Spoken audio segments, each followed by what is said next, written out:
Hello, and welcome passengers to our virtual travel headquarters. We're delighted that you selected the Greater Georgia DOE Airport for your travel needs. I'm Dawn Scott. Today I'll be serving as your launch commander, and I will also be joined by several great travel agents to help you reach your final destination. As displayed, you'll be able to view your departure details, explore a host of destination guides, learn from our travel agents, and lastly, obtain your arrival information. For starters, let's check out our departure board. Currently, all travels are scheduled on time for departure. Please be sure to keep your boarding pass nearby to access today's travel locations at the appointed scheduled time. Mandy, I hear that we have a few travel guests with us. That's right, Dawn, we do. We're going to start off with Ms. Shawn Owen. She's here, Deputy Superintendent. We're going to let her turn her camera on, and I'm going to cue her up, and she's going to welcome you, and then we will have Mr. Woods give you a welcome. Good morning. I'm honored to have the opportunity to speak to everyone today.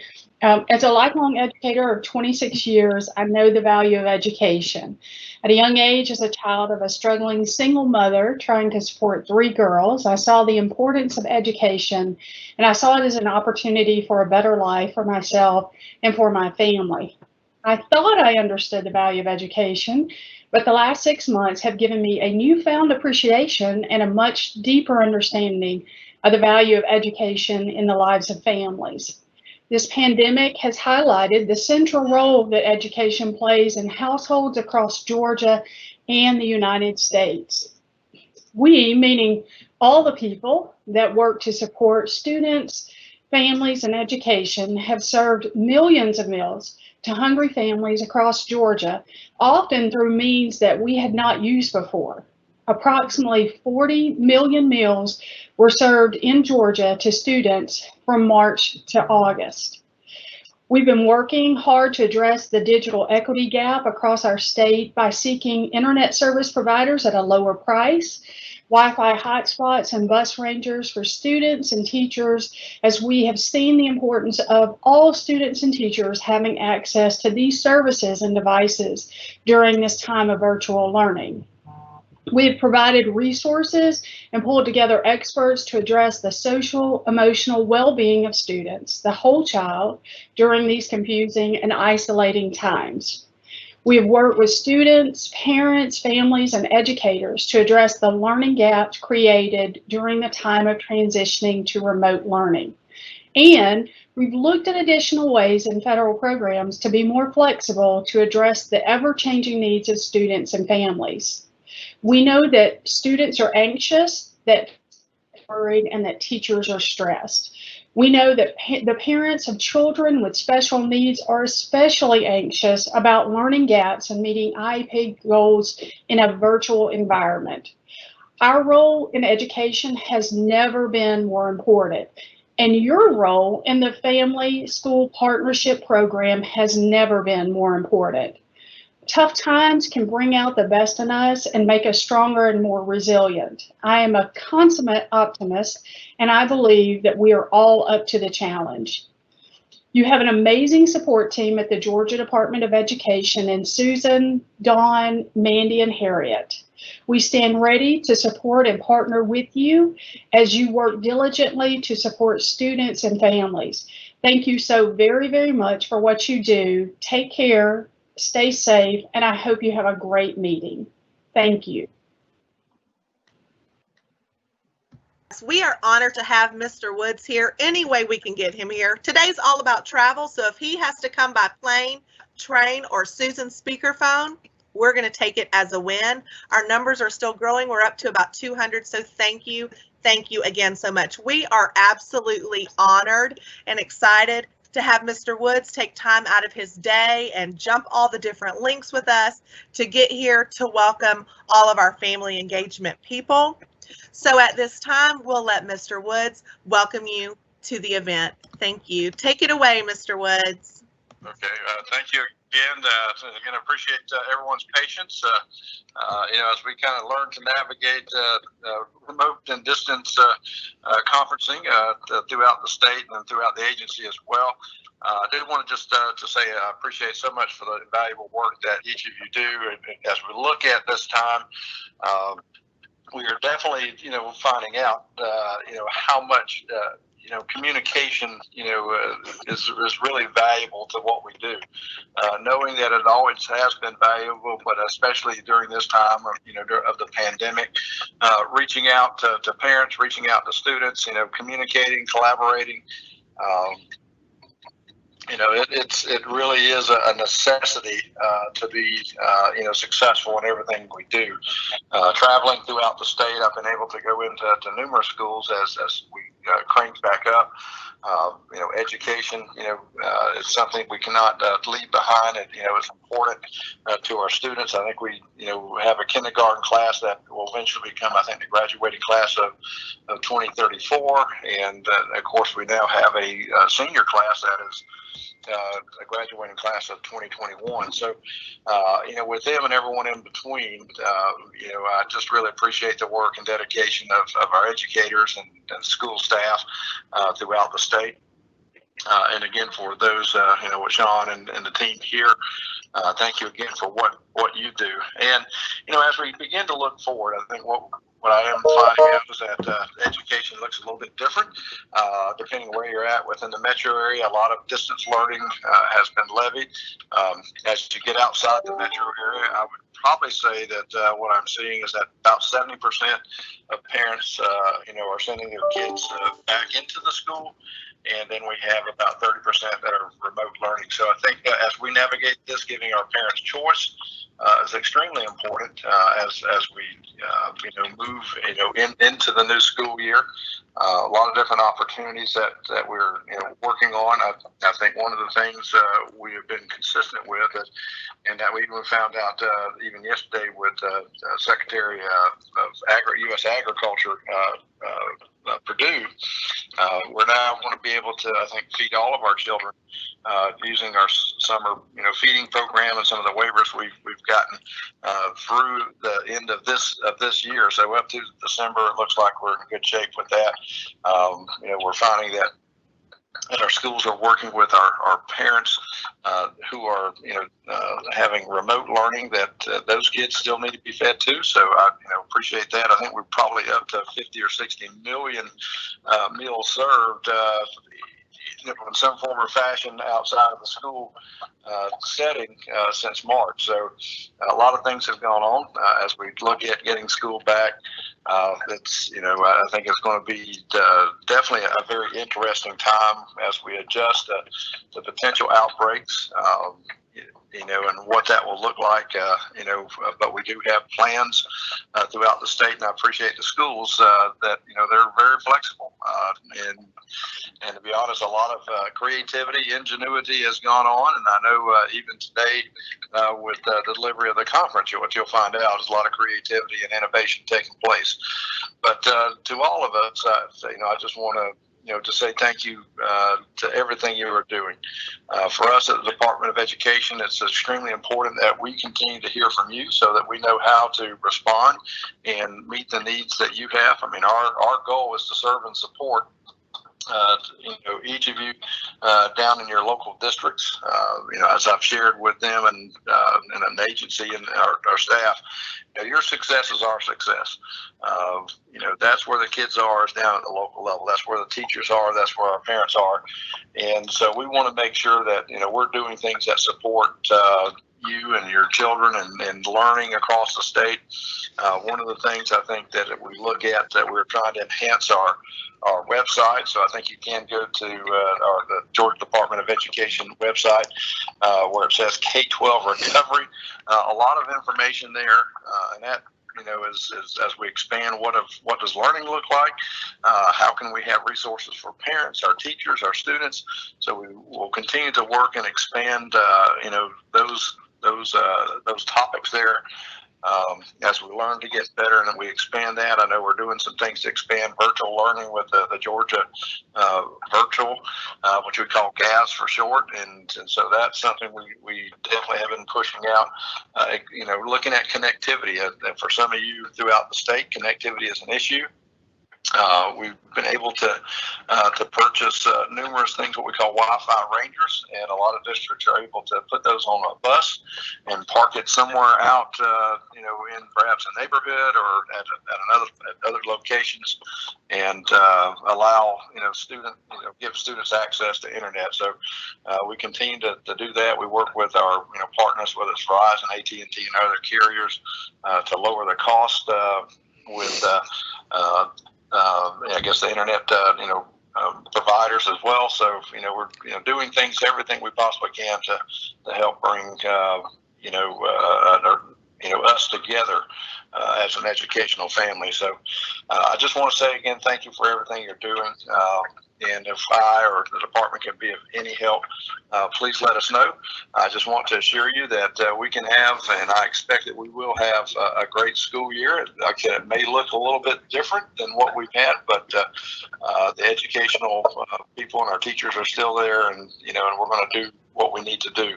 But if you do have questions or concerns, never hesitate to reach out. I had someone, I think the other day, said, well, I don't want to, necessarily, complain or, offer concerns. And I said, that's okay. It's your children. So we want to make sure that we hear from our parents and that we have a lot of, talk going on so that we can get through this together. So again, thank you so much, again, John, and the entire DO team that's on today and will presenting. Appreciate that. And everyone have a great rest of the week. Stay safe. And we look forward to hearing some great stories as we move throughout the school year. Thank you very much. Thank you so much, Mr. Woods. And we're going to keep on going with our presentation.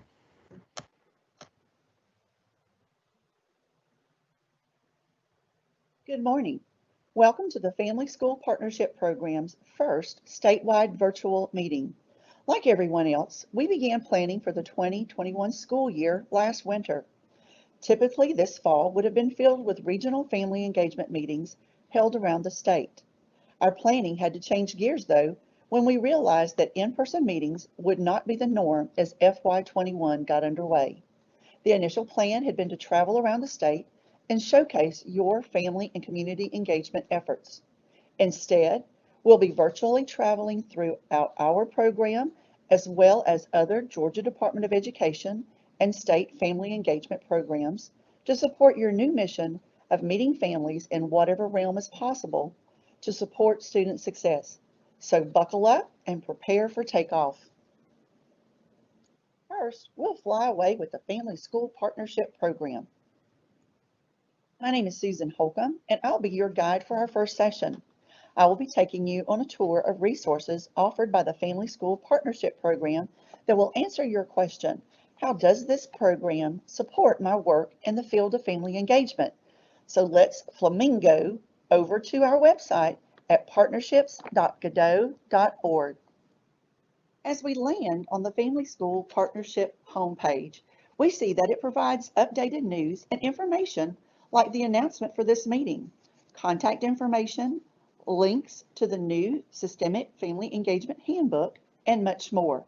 On the left menu box, our resources and tools are organized by compliance indicators. Beginning our tour of this menu, we first travel to Input, where you'll find resources for reaching out to and obtaining meaningful input from parents and other stakeholders. Note the link to a number of community resources and partners may also be reached from this page. Our next stop is on our policy page. Both LEAs and schools receiving Title I funds must create and revise annually with their parents a district and school level parent and family engagement policy. The School Compact page contains a great deal of information that will help you create this valuable family engagement tool that defines the shared responsibilities that the school, the teacher, the parent, and the student have regarding at-home learning, and the alignment of those responsibilities with school academic improvement goals. Another compliance element is that of building school staff and parent capacity for building partnerships that support student academic achievement. In 2005, the State Board of Education adopted the National PTA Standards for Family Engagement.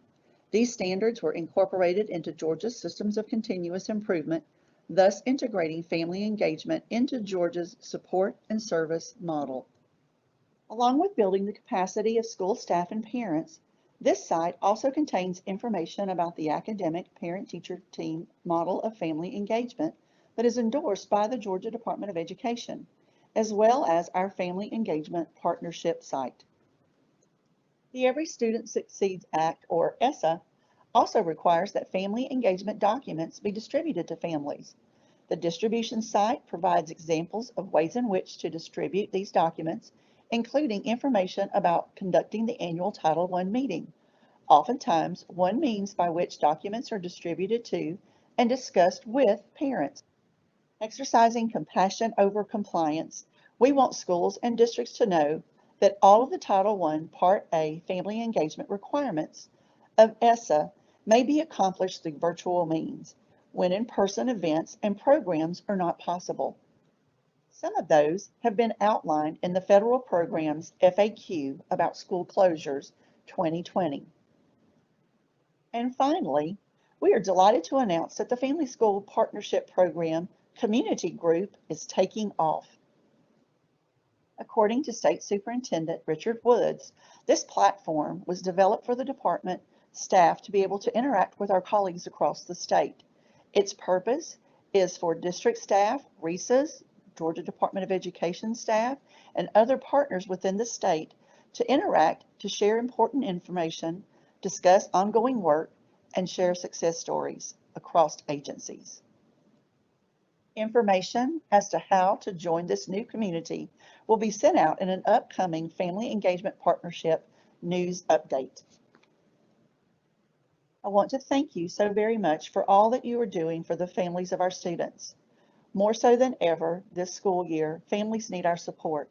The Family School Partnership Program and all of the Georgia Department of Education are committed to supporting your efforts, regardless of whether your students are returning to school in person, through virtual learning, or a fluid combination of each. Thank you.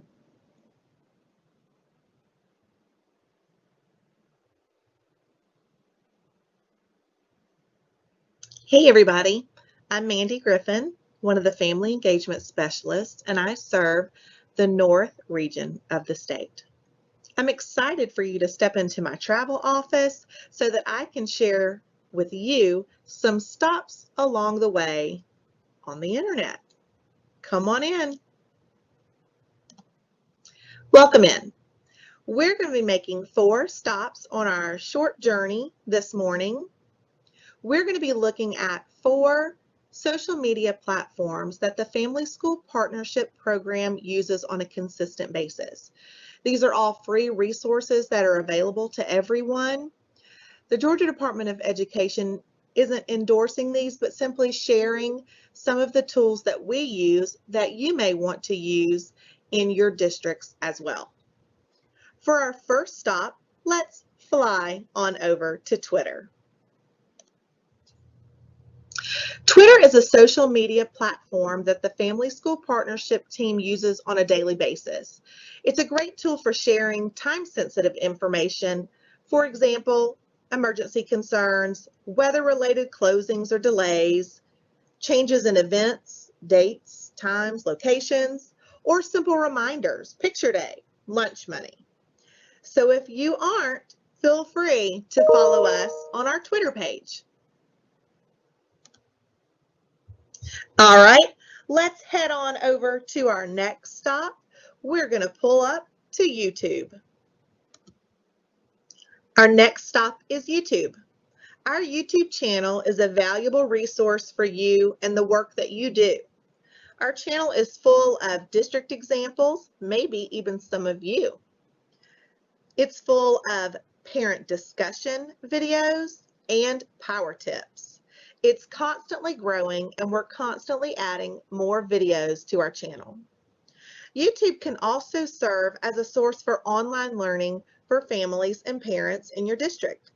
You could use this tool to engage parents in learning skills that boost student success, provide online informational classes, post videos of teachers demonstrating skills that are being taught, or even create discussion groups between parents and teachers.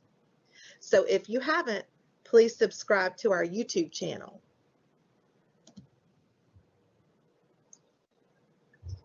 All right, our next stop is Facebook. So let's head on over. The Family School Partnership also uses this tool on a daily basis to share articles, videos, activities, and resources that are all related to the work of family engagement. Facebook is a tool that can be used to build relationships with the families that you serve. You could use Facebook to connect parents with each other, provide parents with a response and discussion opportunity, or even create specific groups for parents based on classes, grade levels, clubs, sports. So feel free to like our Facebook page. And our last stop on our journey is to MailChimp. As most of you all know, the Family School Partnership uses MailChimp to send out important updates and resources monthly. MailChimp is a free resource that's available for outreach.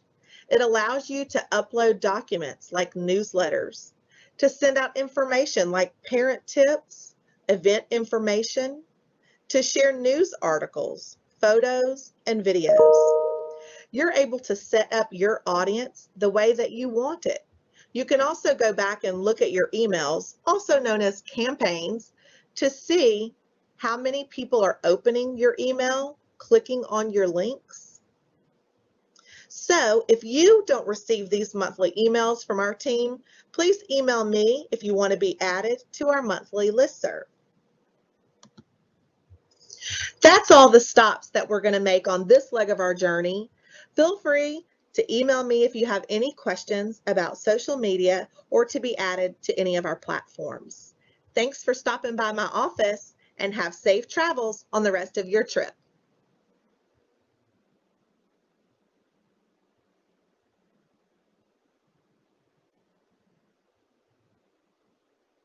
Hello there, and welcome to my virtual online travel technology room. So, we all find ourselves in this virtual environment now, and we're still trying to figure out how we can meaningfully engage our families in this quote unquote new normal. Because the fact is, we've been engaging our families face to face in person for so many years, and now we have this opportunity to engage our families online.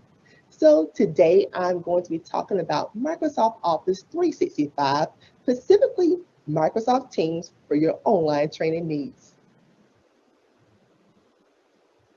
Microsoft Teams is a group collaboration software that can be used to help teams work together remotely. You can find chat, video calls, and use other collaboration tools within the app. Not only does our team utilize this program, but also our entire department. As they say, teamwork, or in this case, teams work, make the dream work, as we found this tool to be incredibly useful. Although we will not have time today for me to walk you through how to operate Teams, I do want to point you towards a really good guide on their website. As displayed, you can take an interactive tour learning the basics in about 5 minutes. Once you learn the basics for operating Teams, you're ready to create your first team. Simply add the group's name, description, and adjust any necessary security settings. Next, once you've created your team, there's a great feature available to establish the team type, such as the PLC, Professional Learning Community Educator Working Group. This is a great template to jumpstart your building staff capacity work. Of course, we love our templates. You'll notice that the PLC feature displays a chart that's divided up into 4 parts: plan, do, check, and act. And as an added bonus feature, the embedded links directs to additional templates to customize and use. Yes, more templates.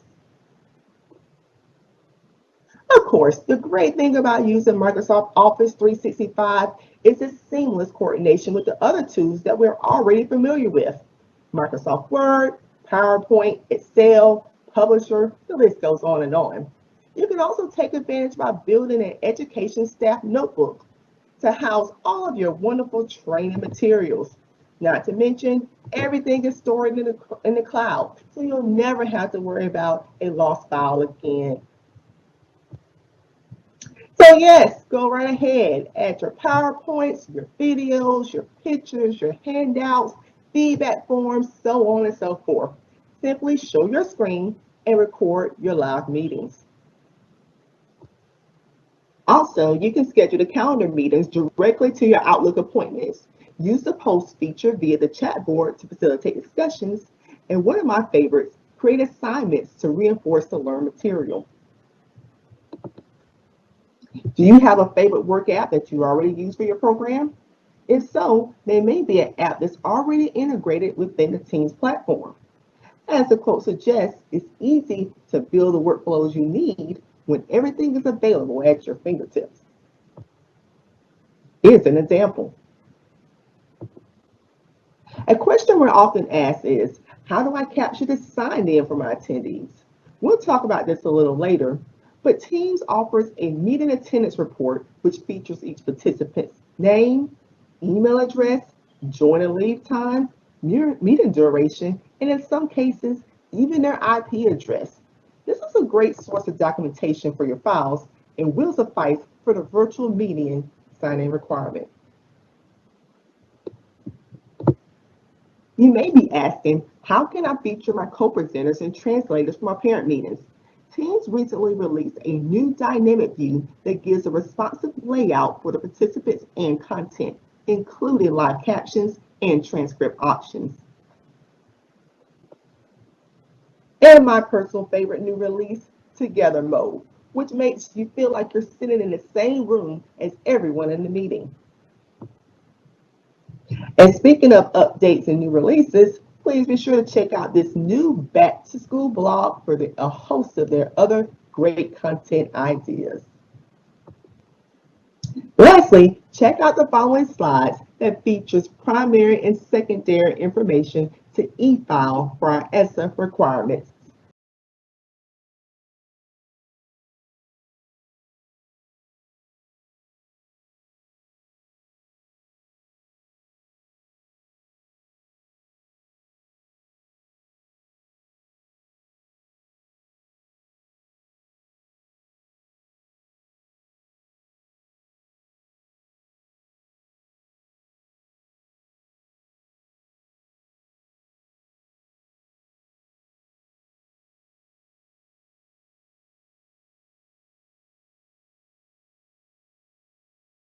So that concludes my presentation. I hope this information has been beneficial for your online training needs. Thanks for dropping in. Enjoy the rest of your journey. Hi, everyone. This is Susan Holcomb again. We're going to continue with our day. The Family School Partnership Program shares the role of engaging families with a number of our colleagues at the Georgia Department of Education. We also have some other wonderful colleagues who've been behind the scenes today helping us. And I just wanted to take this opportunity to say a really big thank you. However, we're very honored today to introduce our collaboration partners in family engagement who will be joining us in this virtual realm today. We hope you enjoy them. Thank you. Welcome to the Title I Part C Migrant Education Program, Conversation on Family Engagement and Collaboration. The Migrant Education Program, or MEP, is federally funded and designed to provide comprehensive educational support for migrant children to reduce the disruption and other challenges that result from repeated moves. Family engagement and the Migrant Education Program. The Migrant Education Program and the local district MEP staff partner with families to improve the academic achievement of their students. The local district student services providers, or SSPs, connect with MEP families regularly to ensure parents are aware of educational opportunities and to help them become involved in their child's education. Parent Advisory Council meetings are held 3 times per year at the local, regional, and state level. MEP parents are active stakeholders. They advise the state education agency and local school districts in the planning, implementation, program evaluation, and design of the state's comprehensive service delivery plan. The MEP helps parents learn how to engage in the education of their children. MEP in the community. MEP regional recruiters develop networks with the purpose of identifying and recruiting participants in the community. Recruiters assist the local school districts to identify families.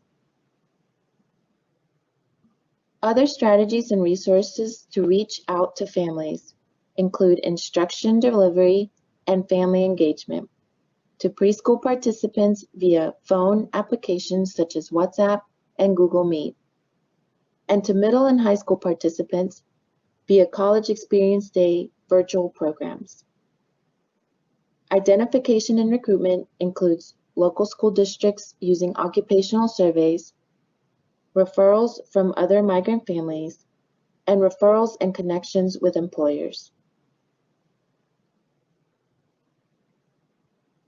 If you have any questions, please contact Margarita Munoz, Interim Program Manager and Region 1 Coordinator for the Title I Part C Education of Migratory Children.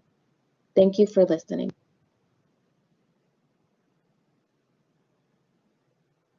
Hello, I'm David Tucker, one of the Title III Program Specialists with the Georgia Department of Education. I represent the Northwest Georgia region. I would love to introduce you to our team. To my upper left is Dr. Adria Griffin, Program Specialist for Northeast Georgia. And to her left is Miss Tammy Smith, Program Specialist for South Georgia. And to her left is Miss Deli Roberts, Program Specialist for the central portion of Georgia. To our far left is Dr. Margaret Baker. She is the Title III and ESOL Program Manager at the DOE. We are pleased to share with you today some tips for building quality relationships with your English learner parents. So, who are your EL parents? To find out, a quick examination of the data is in order. What languages are spoken in your district? What cultures are represented? Do the various cultures differ from the U.S. culture in how they relate to or value schools? Or is parent engagement in schools viewed differently? Are parent expectations regarding schools different? How do other cultures perceive teachers or authority figures in schools? When considering these questions, it's important to understand those differences in order to appropriately interact with the parents. Misunderstandings and perceptions often drive parents away feeling inadequate or unappreciated. For example, in 2006, Quielcho and Daoud noted that Hispanic parents have high expectation for their children's education and they want to be engaged in the process. Yet U.S. teachers and administrators often believe the opposite for several reasons. For example, parents don't volunteer in the classroom. They might seem illiterate since they don't know English. They can't help their children with homework. It's critically important for the educators to understand that parents can only meet the expectation of being involved with their children's education if schools explicitly define what involvement entails.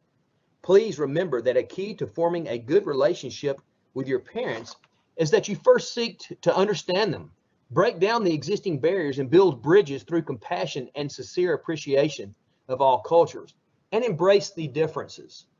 Both parent involvement and parent engagement are necessary. However, the more the parents are involved and feel welcome, the more engaged they will become.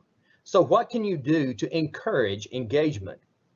Provide a warm, welcoming environment for the parents. Highlight and respect their culture. Ask about their holidays, favorite foods, traditions, maybe their families.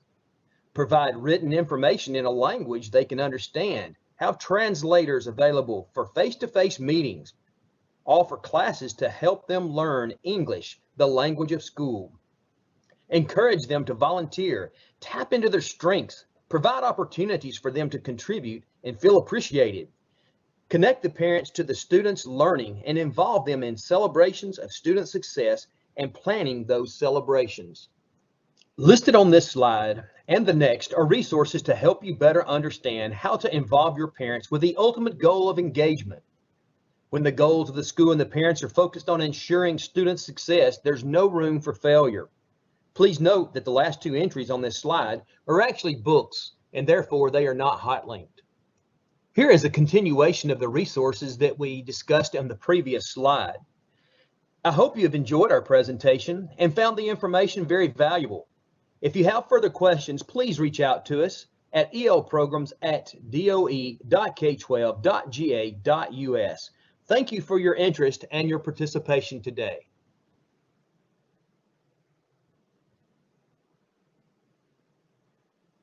Hello, my name is Jill Curtis, and I'm one of the program specialists for the Title IV Part A grant under the Federal Programs Department at the Georgia Department of Education. Title IV Part A is a flexible block grant program that falls under the Every Student Succeeds Act, or ESSA. The grant authorizes activities in three broad areas: providing students with well-rounded education, supporting safe and healthy students, and supporting the effective use of technology. You might be asking, how does 4A relate to family engagement? I'm glad you're asking. Who has ever heard the phrases, we can't afford that, or we don't have the funds for that? I know everyone has their hand up, and everyone has heard one of those statements before when you've had a grand idea on how to support your students and families. Hearing one of these statements can steal a little joy from your ideas. But we want you to know that Title IV-A is here and we can help. As was mentioned at the beginning, Title IV Part A authorizes activities in the areas of well-rounded education, safe and healthy students, and supporting effective use of technology. Some examples of each of these activities are shown on the slide. Well-rounded education activities could include programs such as college and career counseling, STEAM or STEM, advanced placement, and social and emotional learning. Safe and healthy activities could include PBIS programs, drug and violence prevention, mental health, and health and physical education. Finally, examples of supporting the effective use of technology could be blended learning or professional development in the area of effective use of technology. I want to point out several activities 4A could fund that would directly involve family engagement. With the nation facing the pandemic, there's been a greater need for digital learning. 4A can fund training in this area for staff and parents.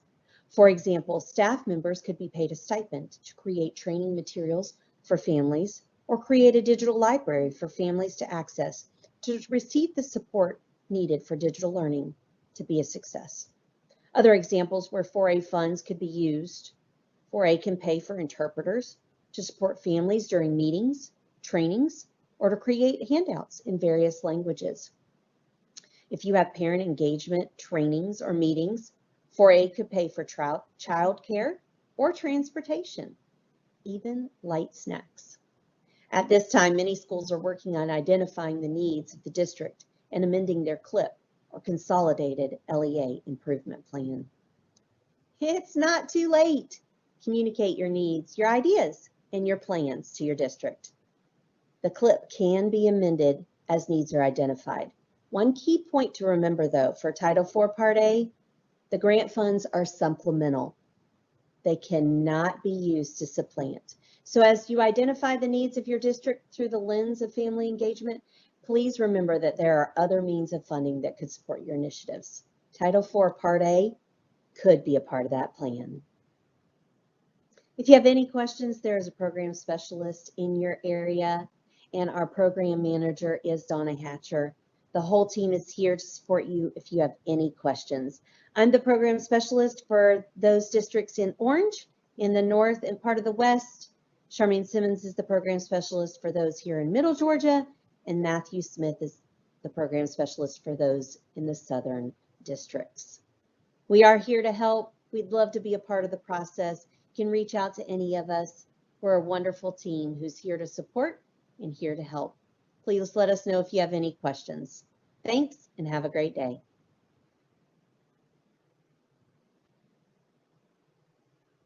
Welcome, and thank you for joining me today.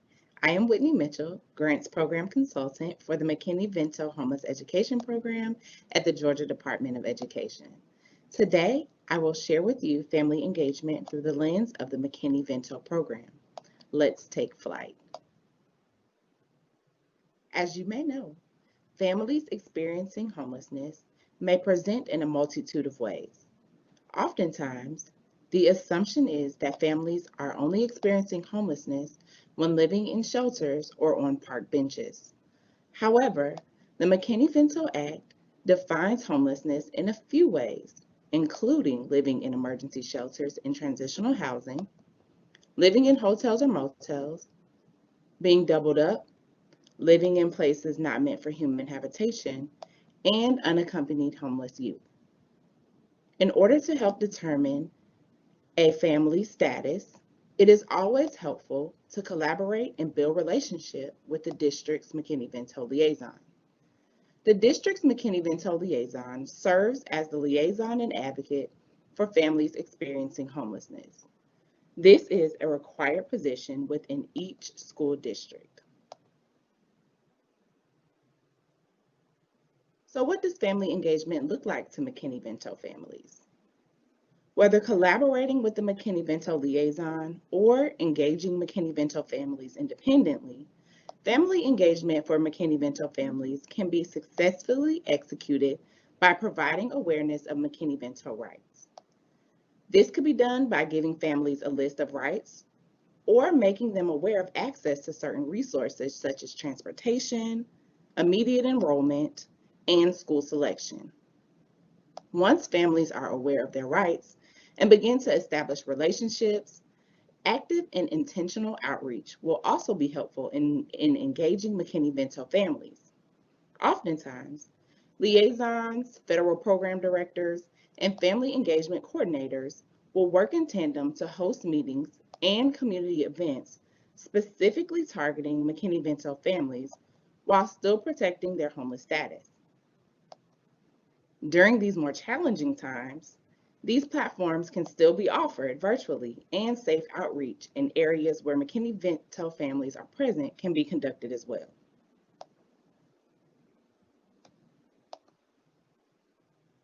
So here are just a few strategies that will assist in engaging McKinney-Vento families as well as unaccompanied homeless youth.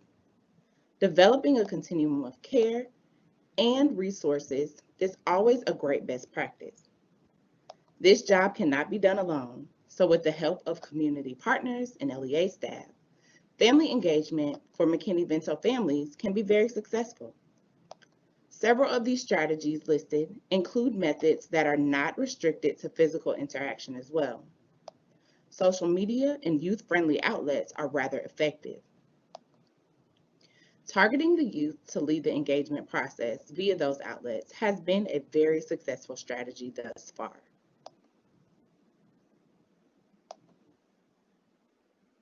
And as mentioned, collaboration is the most effective method of engaging families who are experiencing homelessness. The resources on this slide will provide your team with additional strategies and best practices for engaging McKinney-Vento families. Included on this slide are links to the Godot Homeless Liaison contact list, the Godot Homeless Education Team webpage, and 2 national partners that advocate on behalf of McKinney-Vento families and share best practices, including best practices relevant to family engagement and engagement of unaccompanied homeless youth. It has been a pleasure leading you on this virtual journey today. If you should have any questions regarding collaboration and the McKinney-Vento program throughout the state, you may use this information to contact the Godot Homeless Education Team. Thank you.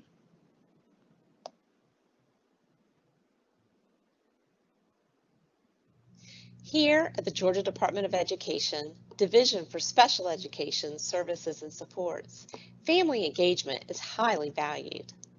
We believe when families are engaged, students achieve more, and that's regardless of socioeconomic status, ethnic or racial background, or even a parent's education level. Hello, my name is Ann Ladd, and I'm one of the Family Engagement Specialists here at the Georgia Department of Education, Division for Special Education.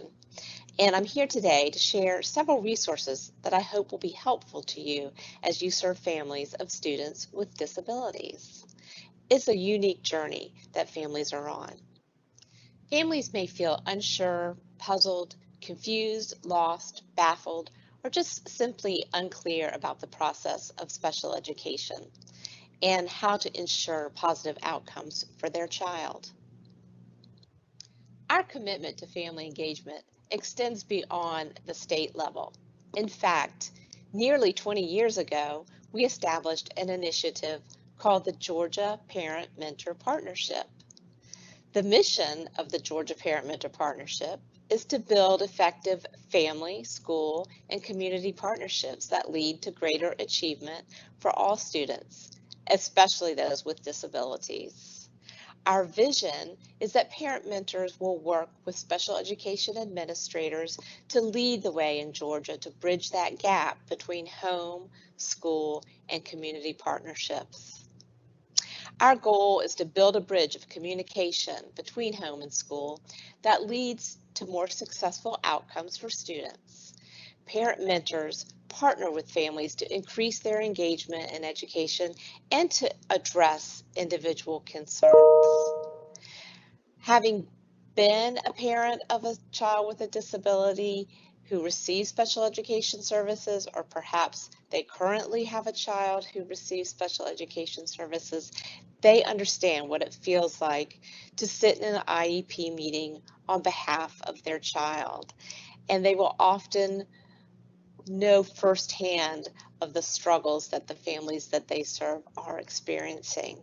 We are proud of this initiative, and we hope that you will visit our website and take a look at the tab Find a Mentor to see if your local education agency has a parent mentor.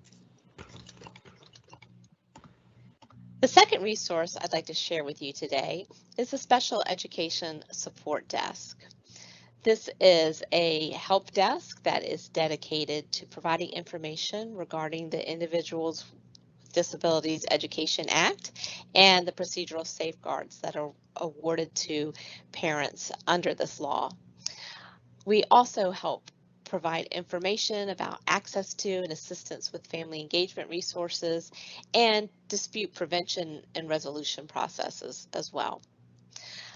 We can discuss options for addressing concerns or disagreements about a student's special education program and provide information that is relevant to the education of students with disabilities.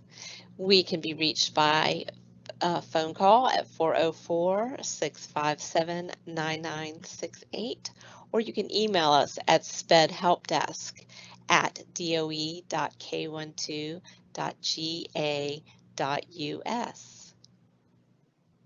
The third resource I will share with you today is IEP team meeting facilitation. IEP facilitation, often referred to as an FIEP, is a collaborative dispute prevention and resolution process, and is used when members of an IEP team agree that the presence of a third party would help facilitate communication and problem solving. IEP facilitation can be especially useful when there's a history of difficult interactions or a meeting is expected to be particularly complex or controversial. There's no cost for IEP facilitation to either the school district or to the family. It is a voluntary process, and both parties must agree that they would like to participate. An IEP facilitator is assigned by the Georgia Department of Education. I hope you will find one or maybe all three of these resources helpful as you serve families. If you have additional questions, please don't hesitate to reach out to either me, I'm Ann Ladd, or to my colleague Sharon Jones. We're both family engagement specialists in the Division for Special Education, or simply reach out to that help desk and ask a question either through the phone number or through the email address, and we'll be happy to assist you in any way that we can. Thanks for your time today.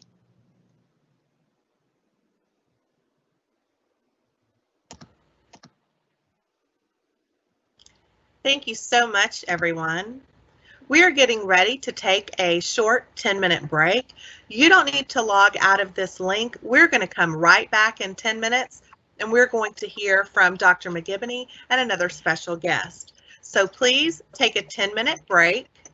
We will return back at 5 after 11 and get started with our next guest speaker. Thank you so much and enjoy your break.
Hi, everyone. I think we're beginning to understand what some of the school districts went through last March the 13th, when all of a sudden you went from one neat way of doing things to another. So we again, thank you for your patience today.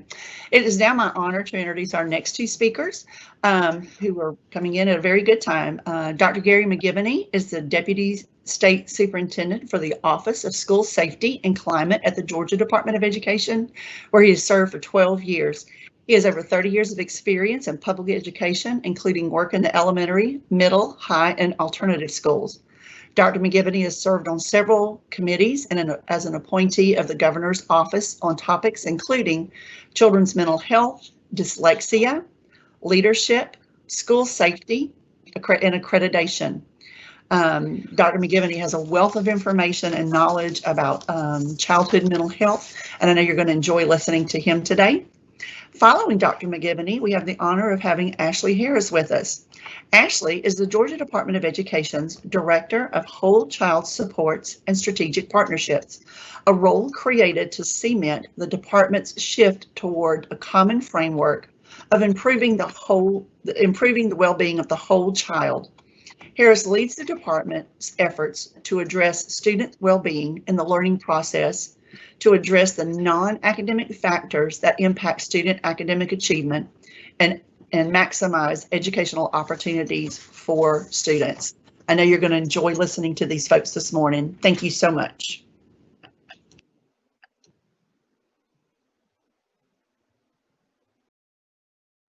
Hello, everyone. I'm Gary McKinney-Vento, Deputy Superintendent in the Office of School Safety and Climate with the Georgia Department of Education. Thank you for joining me today as we talk about trauma in children during these often traumatic times. Listen to what the leading expert in working with children after a crisis says. Dr. David Schoenfeld, who's the Director of the National School Crisis and Bereavement Center at LA Children's Hospital, says that anyone that interacts with children can be a potential source of assistance and support. If unprepared, however, they can be a further source of distress. We need to understand the dynamics of trauma and how each of us can help children trying to cope with trauma. So let's talk about what we can do. When talking with traumatized children, don't pretend as if nothing has happened. Students pick up quickly when adults are not genuine and honest. Also, provide appropriate reassurances, but don't give a false reassurance. I work with a traumatized family. A child and a parent were talking to me one day. They had suffered through the Hurricane Katrina catastrophe, and they were both very traumatized. During that discussion and dialogue, and really counseling session, there was a thunderstorm. And after the first clasp of thunder, the little girl looked at me with tears in her eyes and she said, "Will it flood here?" And I said to her and her mother that they were safe and secure. And she seemed to settle down a little bit, but then she looked back at me when there was another clasp of thunder and said, "Will it ever flood again?"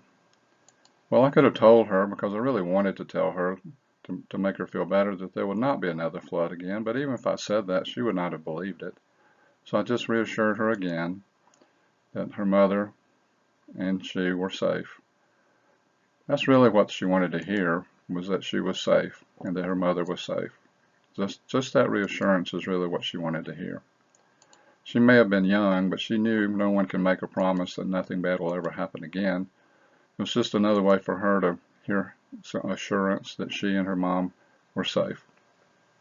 It's also important to find out individual students' fears and concerns. Don't tell students that they shouldn't be worried. Help them to learn to talk about their uncertainty and fear. There will be common concerns among and between children, but some of them will have specific concerns. Try to find out what those are without pressing them. Give positive information when you can, like you're so glad to have them back in school or glad to have them there with you. Mention that there are some fun activities at school and things to do in the neighborhood. In other words, present a hopeful perspective as much as you possibly can.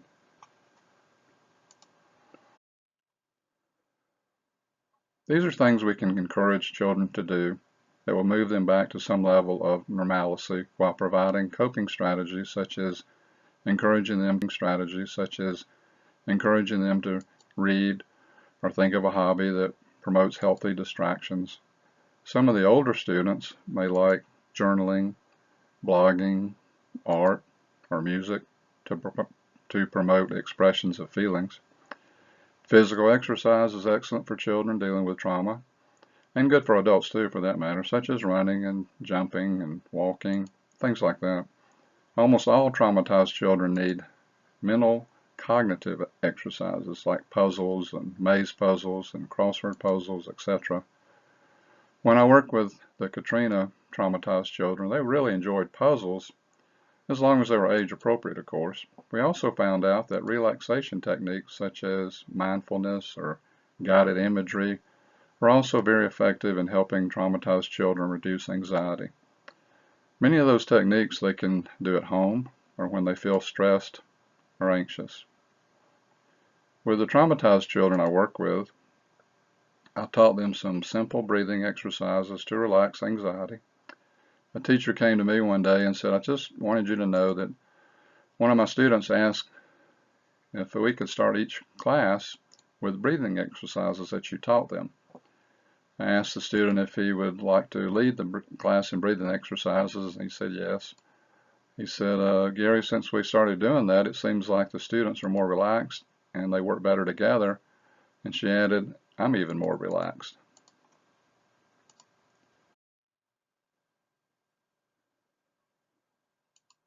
The pandemic and discussions about the impact on families may remind children of other difficulties.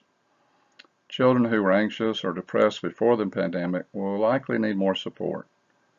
Students may need to focus first on their own needs before they are able to focus on schoolwork.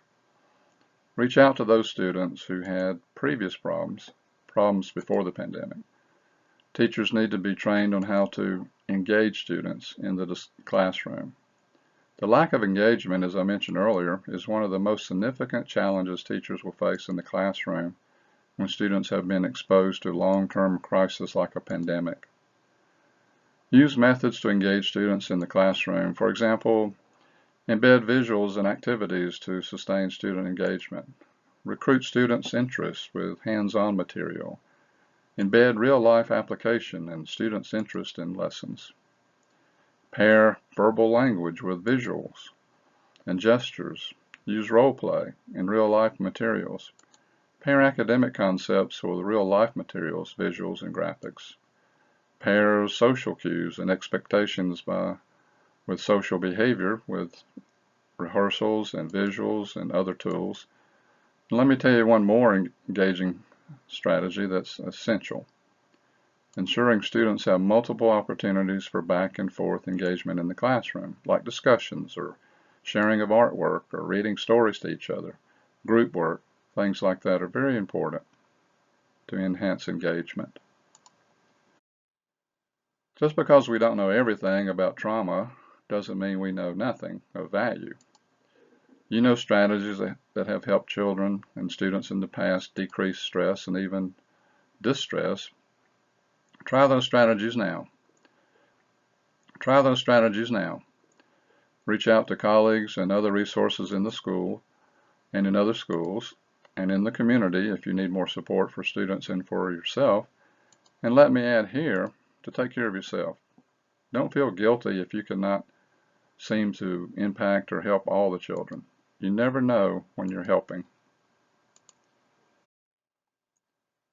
I hear these two questions more than any others. Do children fully adjust after a traumatic event? And if so, how long does it take? Consider the research from the National Center for School Crisis and Bereavement. The A represents typical children functioning pattern, their normal baseline, with ups and downs from their baseline behavior. B represents the event, the traumatic event, like the COVID pandemic. You obviously see the impact it has on baseline functioning of children. As the impact of the event becomes more apparent, the impact on the child deepens and they plunge into a vulnerable state. They are scared more than anything else and anxious, and they feel unsafe and insecure.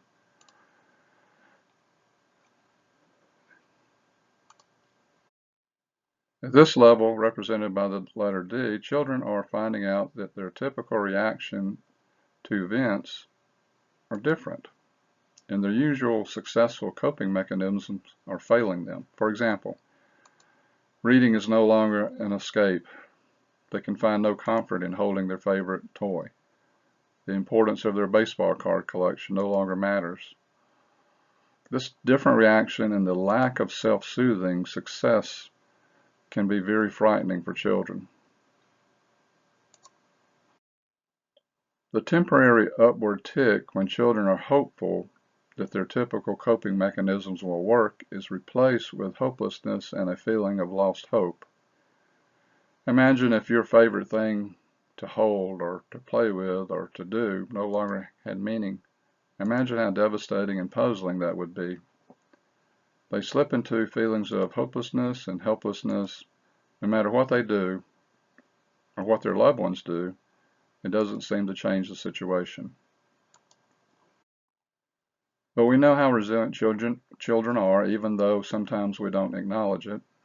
Children can be tough. They have a strong will to see the positive. They are attracted to the sunshine, so they start the uphill battle against trauma, the trauma that weighs them down. Their daily functioning and coping improves gradually, but they need our support and encouragement every day. This is a crucial point in time for children because of the divergent paths before them. This is where we begin to see the difference in how children respond to trauma. Even though they try hard to find a return to normalcy, with some students, their new reality is their new norm. They have created a new baseline functioning level, which is really a baseline of impaired functioning. It could be a baseline centered on daily anxiety. It becomes their new baseline of functioning if we don't do something about it. If we don't do something about it. On the other hand, most children will move back toward the previous baseline functioning, or close to it, with the typical ups and downs, of course. The baseline functioning may be slightly lower than before, but the research shows that without additional trauma, children can return to typical functioning. You'll notice, however, that both the H and the G level start trending downward. That's reflective of two things: a natural ebb and flow of functioning and diminished support from adults. We think everything's okay. We can't do that. We shouldn't be doing that in the first place with children. With all children, we should be observing them and keeping them engaged, and we should always strive to keep a positive attitude. Now let me show you something that you probably may not expect. Look at this, the line I. Compare it to the normal baseline functioning before the traumatic event. What do you see? That's right, some people, including some children, rise to the level of baseline functioning that is actually above their previous functioning baseline. For example, the executive who after a traumatic event becomes a social worker and is happier with himself than ever before because he can spend more time with his family, or the lawyer who after a traumatic event becomes a community counselor so she can spend more time with her children and is happier than before, or the teenager who prior to Hurricane Katrina that I work with was frequently suspended from school because of his misbehavior. But after Hurricane Katrina, after that trauma, he became a model student because he saw the value in his life. That particular student had been expelled in the New Orleans school system and came to our school system, and he was put in an alternative school, and we found out pretty quickly that the student was very, very bright. And actually, his behavior was never a problem.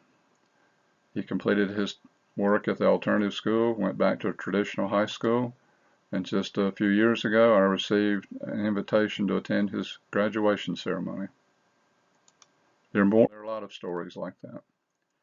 What else can we do to help traumatized children? There are other things we can do at schools and even in our homes to help traumatized children, such as establishing and maintaining routines. Children, regardless of what you may hear from them occasionally, thrive and depend on routines. A return to normalcy, which is based on routines, will communicate the message that the child is safe and life moves on. It also helps engage children if you can help give them choices. Often traumatic events involve and create a sense of loss of control, so you can help children feel engaged and connected by providing them with some simple choices, such as giving them a choice of reading different books or articles, a choice of physical activities, for example, a choice of art, etc. Also, it will help children by increasing the frequency of support. Not increasing necessarily the level of support, but increasing how often they feel supported. And encouragement is very important.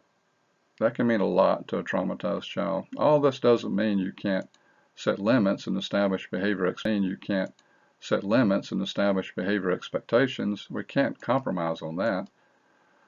But we can perhaps take a different view of consequences. For example, do we really think suspending a traumatized child out of school is going to help her understand the connection between her behavior and consequences, particularly for behavior that doesn't disrupt or harm anyone? A good friend of mine, Chief of Juvenile Court in Clayton County, Judge Steve Teskey, said it best. He said, "Please recognize the difference between unsafe behavior and behavior that just makes you mad." It goes back to attribution theory some of you have heard me talk about, where our response to someone's behavior has more to do with why we think they did it than what they actually did. Before we jump to consequences, we need to ascertain what may have caused the behavior. That's the key to a logical consequence, and children learn from logical consequences. It's important to recognize that behavioral problems may be transient and related to trauma. Remember that even the most disruptive behavior can be driven by trauma-related anxiety. That's why it's important to provide a safe place for children to talk about what happened, even if you need to set aside a designated time and place, or by referring the child to a counselor. It's important to help the child know it's okay to talk about what happened. During these times when a child's behavior may be a manifestation of trauma, it's important to give simple and realistic answers to the child's questions about traumatic events while explaining what needs to change in their behavior. This illustrates to them that you understand, or that you're trying to understand, what they are feeling. If it isn't an appropriate time, like in the middle of class, be sure to give the child a time and place to talk later. That can avoid confrontations. A teacher told me once that she learned to do that with traumatized children, but found out that it was very effective with all students. It gave them an out in front of their peers, and it helped her, the teacher, to consider a different perspective on the behavior. Try to be sensitive to the cues in school that may cause a reaction in the traumatized child, like lesson plans or watching certain programs or educational TV. After the pandemic, it's probably not a good idea to have lessons on the 1918 pandemic or other traumatic events like World War I or World War II, or anything related to deaths or injuries. And there are other different kinds of situations that may be reminders to children of their trauma. If you're able to identify reminders and memory triggers, you can help avoid emotional reactions of children. For example, for the child who doesn't like being alone because he's been alone in his house or apartment for months, provide a partner to work with a student, someone to go to lunch with, or change classes with, or to work on an assignment with. Another example is to warn children if you're doing something different, something out of the ordinary, such as turning off the lights or changing the classroom routine. Giving them advance notice will regulate their response and help them self-regulate. Understand also that some children cope by reenacting trauma, through play or through their interaction with others.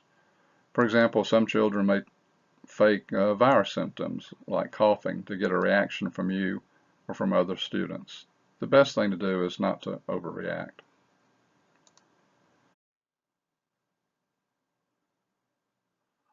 Children who have expressed traumatic events may have behavior problems, as I mentioned, or their suffering may not be apparent at all. It's important to be aware of both the children who act out and the quiet children who don't appear to have behavior problems. With the latter group, these children often fly beneath the radar, so to speak, and do not get help and do not receive help. Too often, that is. For instance, many behaviors seen in children who have experienced trauma are nearly identical to those of children with developmental delays or ADHD and other mental health conditions. Without recognition of the possibility that a child is experiencing childhood trauma stress, adults may develop a treatment plan that does not fully address the specific needs of that child with regard to the trauma. Of all the Katrina children I work with from ages 6 to 18, As a school psychologist at that time, I could probably have diagnosed or put a label, mental health diagnosis on pretty much all of them, but I'm not sure that would have helped. We respond to the behavior best by trying to understand the behavior instead of labeling or characterizing the behavior. Consider this. Think of the different physical conditions, for example, that are manifest in behavior. And keep in mind that many of the children have not been eating properly, have not been exercising on a regular basis, maybe not getting enough sleep, and possibly have not seen any type of physician or dentist. Toothaches, earaches, stomach aches, hunger aches, ingrown toenails even, and other conditions that could be manifest in behavior may be facing us when students return to school. For some children that cannot express their psychological pain or physical discomfort, their behavior becomes their way of expressing that.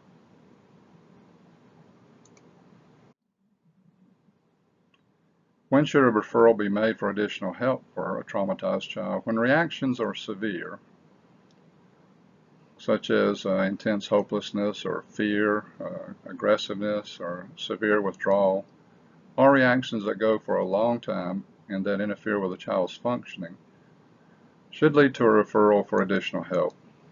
When there seems to be regression in behavior, chronic crying spells, or you have concerns about the child's overall health, they may need additional help. As severity levels can be difficult to determine, let a mental health professional evaluate the likelihood that the child could benefit from some type of intervention if you have concerns. In a case I worked with, a teacher brought a student to my attention who seemed to be doing well after the traumatic event, but the teacher sensed that something just wasn't right. I tried to get her to give me specifics, and she really struggled. She said, I just don't know what it is. I can't give specifics, but something just doesn't seem right. So I asked her to tell me about a typical day with a child, including what he wears to school and what he eats. And she said, that's it. Since he came back to school, he's been wearing really baggy clothes all the time. I asked, well, does he eat his breakfast and lunch? And she said she didn't know, but she would start watching. Sure enough, he wasn't eating. When we alerted his mother, who understandably thought he was wearing baggy clothes as the phase he was going through, he was wearing his older brother's clothes. She didn't think much about it, as most of us wouldn't. She found out by watching that he was extremely thin, and the baggy clothes was his way of hiding his extreme weight loss. He was deeply depressed, and he was not handling the effects of the traumatized event very well. So we immediately referred him for mental health therapy. There are many similarities in how trauma impacts children, but there are some distinctive ones and even subtle differences based on age groups. Let's talk about that for just a moment. Young children suffer a lot of anxiety, fear, and they may worry about what's going to happen to them or their parents, and then may become clinging to their parents, or even sometimes children that are traumatized start clinging to their teachers. The little ones are going to be really dependent on us to make them feel safe and secure. They will be worried about reoccurrence or spread of the virus, and maybe even concerned about the virus in the school. It would be very reassuring to the students to know that the school has been cleaned and will be cleaned more than ever before and frequently. With the elementary age child, expect to see increased stress, maybe even crying or whimpering, irritability, moodiness, overreaction to situations, or overreaction to students and even to staff members, and sometimes an overreaction to no one in particular. But remember this, fear can emotionally cripple our children. Let me repeat that, fear can devastate and emotionally cripple our children. You might observe in middle school students a change in ability to interpret and respond appropriately to social cues. It's as if they are so distracted they can't focus on conversations, so they lose some comprehension in the give and take of social interactions. Increased somatic complaints you'll hear about headaches, stomach aches, overreaction to minor bumps and bruises, sometimes changes in schoolwork quality.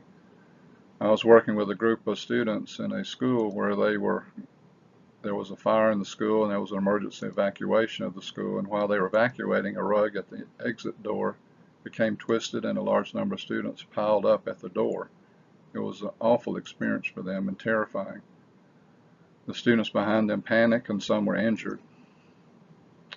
The teachers talked about the quality of the schoolwork declined significantly when the students returned to school, and particularly with the ones, and including ones who are high achievers prior to that traumatic event.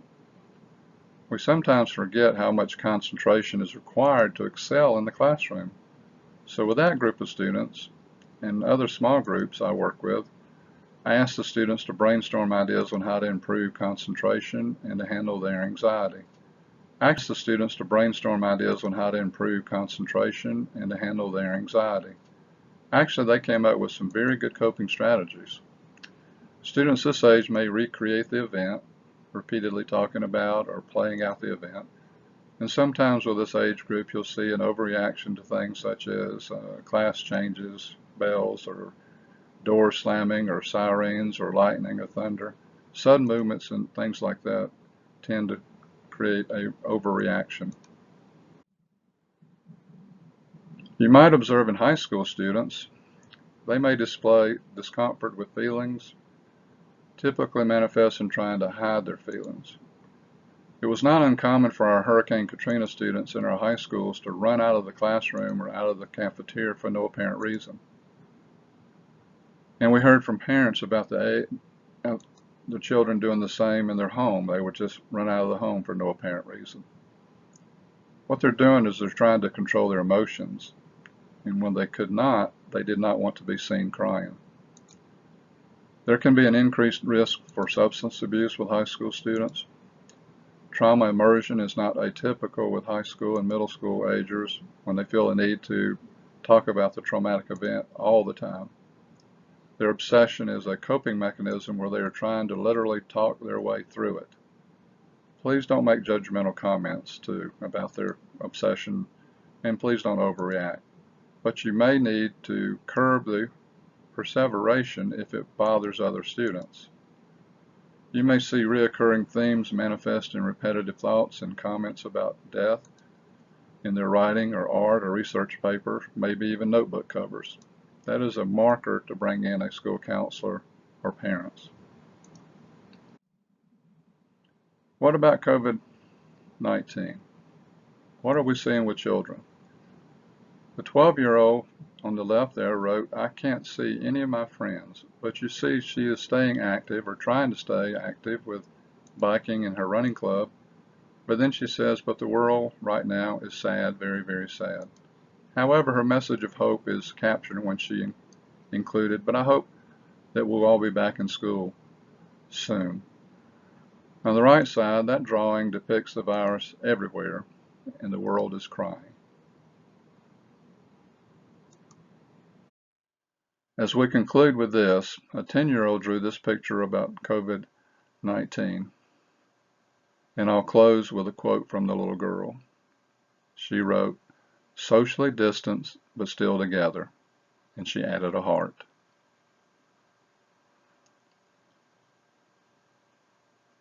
Thank you for participating and listening to the presentation today. If you have questions, you can send me those questions at my email that we'll provide for you. Thank you and have. Hello, my name is Ashley Harris, and I am the Director of Whole Child Supports and Strategic Partnerships with the Georgia Department of Education. It's my pleasure today to present to you resources and supports around mental health and wellness, including information from Georgia's K-12 working groups. Governor Brian Kemp and State School Superintendent Richard Woods created 6 K-12 Restart working groups to address the impact of the COVID-19 pandemic on Georgia's K-12 schools and plan for a safe 2021 school year. The 6 working groups are school meals, distance learning, professional learning, connectivity and devices, mental health and wellness, supplemental learning, and facilities, transportation, and equipment. These working groups consisted of Godot staff members, district representation, collaborative partners, and family organizations. All of the guidance that were produced through these particular work groups can be found on georgiainsights.com/recovery. Georgia's Path to Recovery for K-12 schools provides considerations, recommendations, and best practices to ensure a safe and successful 2021 school year. This guidance is not mandated or state required. Local school districts have the authority and flexibility to meet their individual needs and be responsive to their communities. All of the guidance documents have a similar structure. They all are a collection of resources from national organizations, state partners, and others. They provide general considerations and strategies as schools and districts put the pieces of schools together during this pandemic, and also provide a list of statewide partners to consider as your school and districts are identifying their needs and establishing a process in order to meet those needs for their students and their families. Again, all of the guidance documents can be found at georgiainsights.com/recovery. I had the pleasure of being the chairperson for the Mental Health and Wellness K-12 Working Group, and I'd like to walk you through our guidance.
The Restart Recovery Guidance, as I've spoken about before, and also the Whole Child Toolkit. For a few moments, I'd like to give you a little bit more information about the Whole Child Toolkit.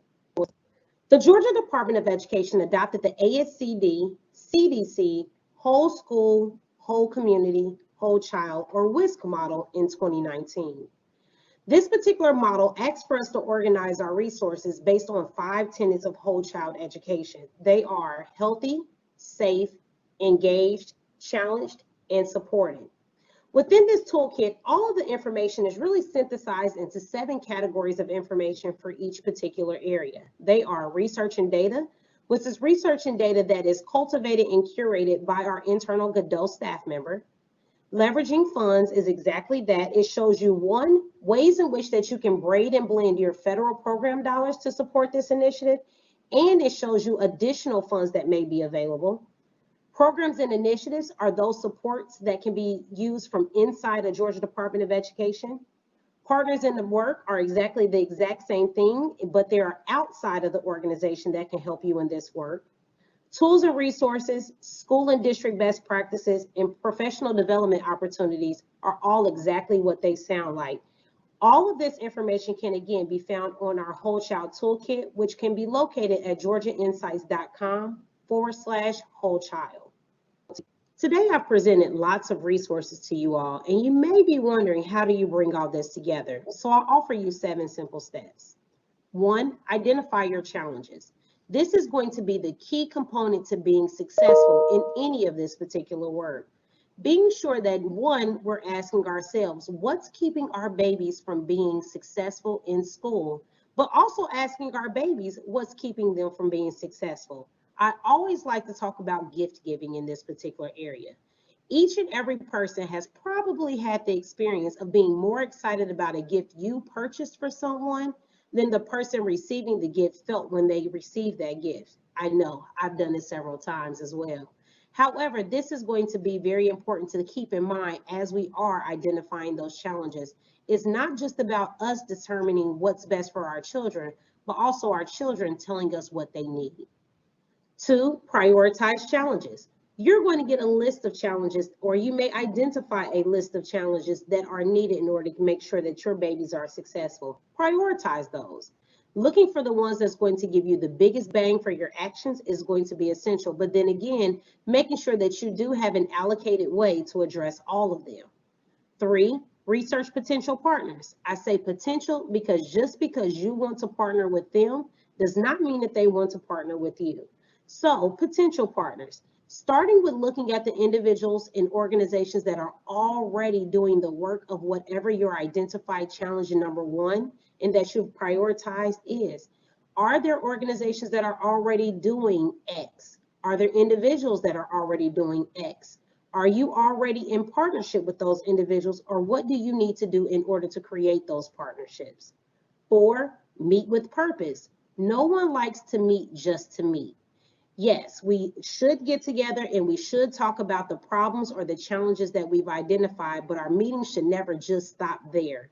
We should leave each and every meeting with an actionable item that we can look back to and say, on X day, we talked about this and this was the outcome of it. So again, meeting with purpose and making sure that you're making progress towards your success is essential. 5, develop a plan of action. This is your internal barometer to help you get from where you are to where you desire to be. 6 is your implement the plan of action. So again, putting in place and actually moving those particular pieces to get to that action.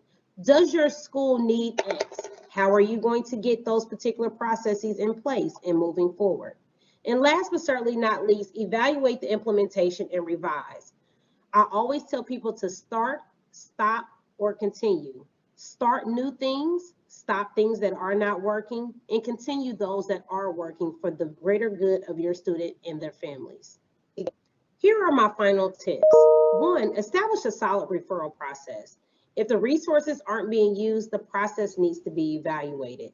What this means is if you have resources already in place, however, families are still saying that they need a resource that's already there, then evaluating the process of how those resources are getting to those families is absolutely needed. Also, if the resources are not being used, do you need that particular resource, or is it something different that is needed? Second one is create a consistent common language. Making sure that we are all on one page and on one accord is going to be very important. The words mental health, the words wraparound, the words whole child, and several others have multiple meanings to multiple people. So again, getting on one accord with what you mean with the words that you use are going to be essential in you being able to create a consistent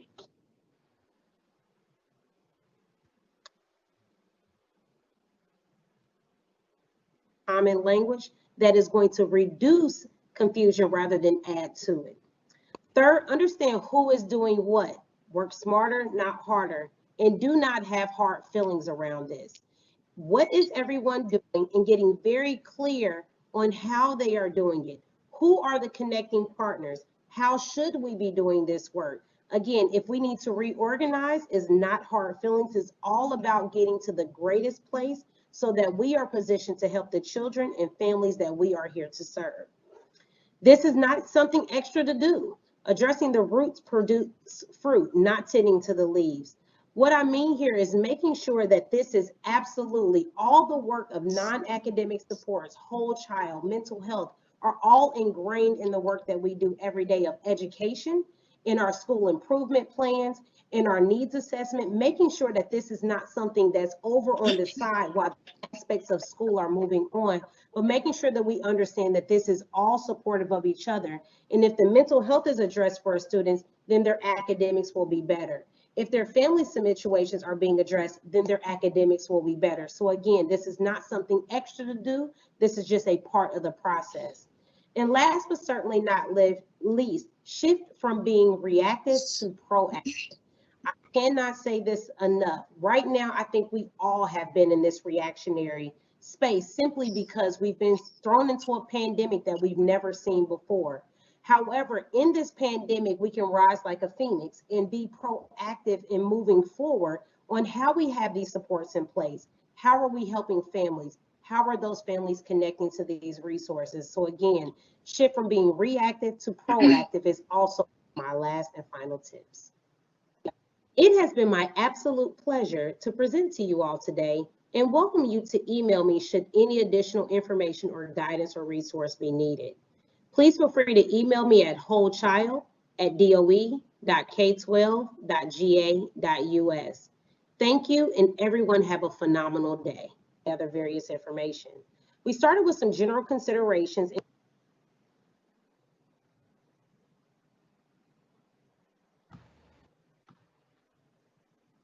Go ahead, Susan. Thank you. Thank you, Ashley and Dr. McGivney. I think we can't have this school year and think about getting kids back in school and the things that families are going through without, considering all aspects of their child and the whole child approach.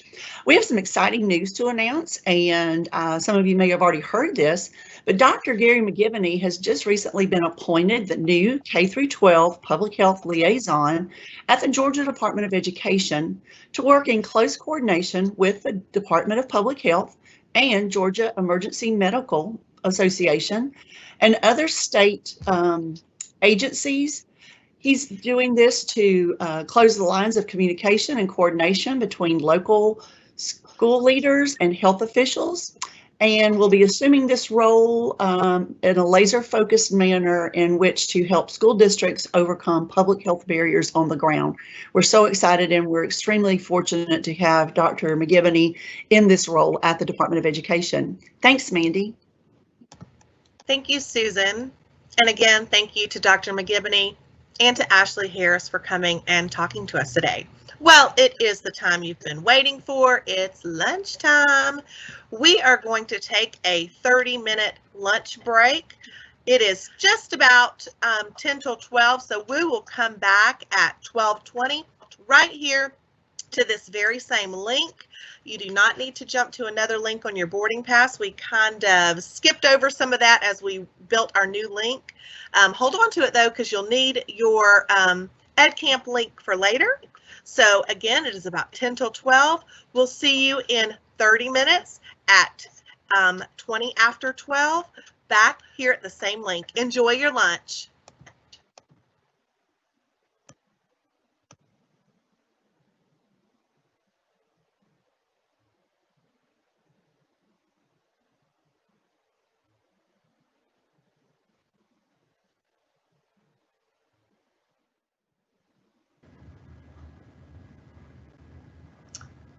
Okay, welcome back, everyone.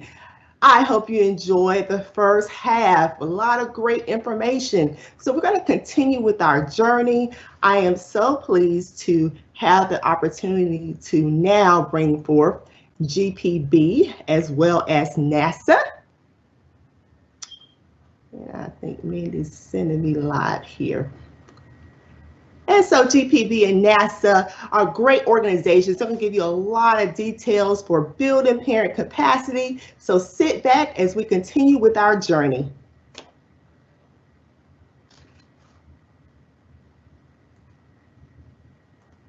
Hi, and welcome to Georgia Public Broadcasting. I'm Kimberly Mobley, Early Childhood Education Manager, and I have with me today my colleagues, Michael Kinlan, Education Outreach Specialist for South Georgia, as well as Tracy Wiley, Education Outreach Specialist for North Georgia. We plan to share with you today just a few of the resources that we use to engage families, and I think I'll start it off. So let's go to my Bitmoji classroom. Come along, gang.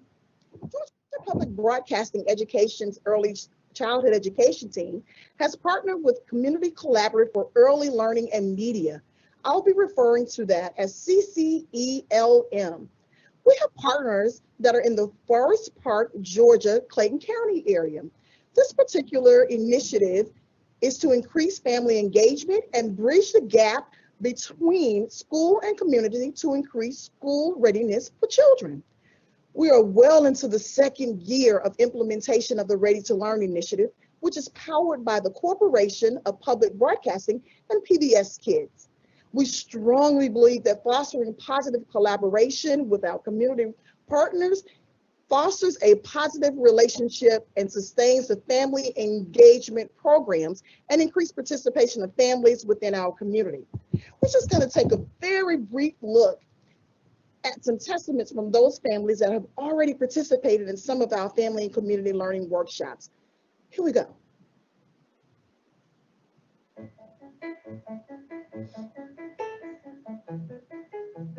When my dad said I was going to be going to the workshop, I got excited because I wanted to do experiments. Why was Play-Doh your favorite part?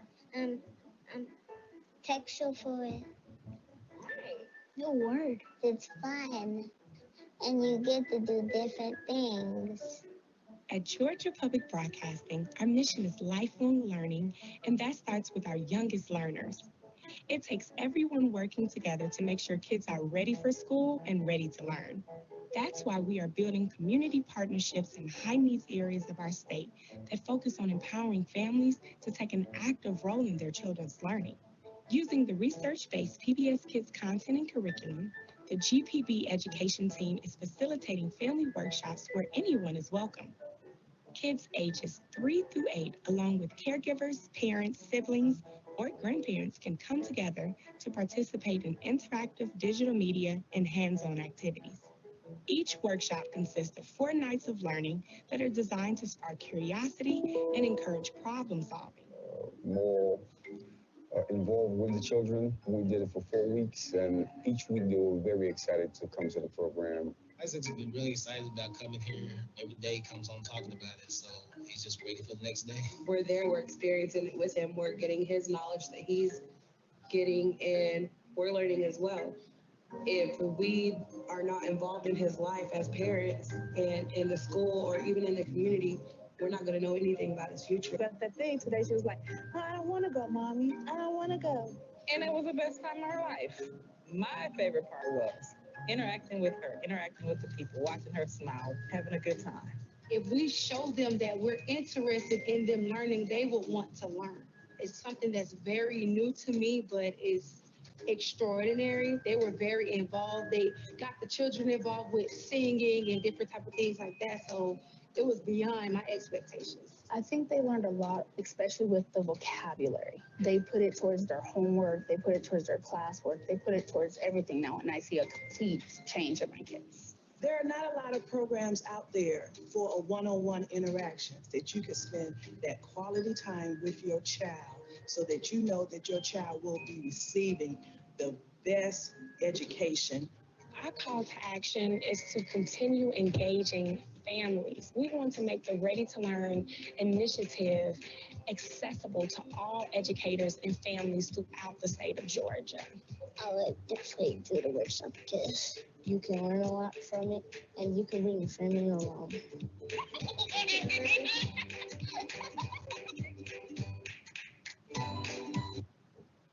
Awesome. So what is PBS Kids Family and Community Learning? PBS Kids Family and Community Learning is a series of workshops that engage families in hands-on learning utilizing PBS Kids media. It's designed for families with children ages 3 to 8 years old. And the great thing about this particular workshop is that it is guided play. Children are naturally curious and creative, constantly attempting to make sense of their world. And so early STEM, science, technology, engineering, and math, learning can be a direct extension of that curiosity, exploration, and creativity, which provides opportunities for children to take initiative in their own learning, where they are free to ask questions, explore, investigate, express themselves, and share their ideas as they grow and learn. And so as our families are able to play together, we serve as facilitators there to support the experience. We model, we discuss, we point out STEM learning as it's happening while providing the grown-ups that are a part of this experience and tools that they can use to support their children's learning throughout the series and beyond. To increase family retention over the 4-week period, we use an incentive by offering each family that attends for 4 consecutive weeks the PBS Kids Playtime Learning Pad. And we found that this incentive has truly helped with increasing the retention of parents showing up week after week. I hope that you will have questions and want to learn more about Ready to Learn. And should you have additional questions, feel free to click right over on my Bitmoji and it will take you to the interest form.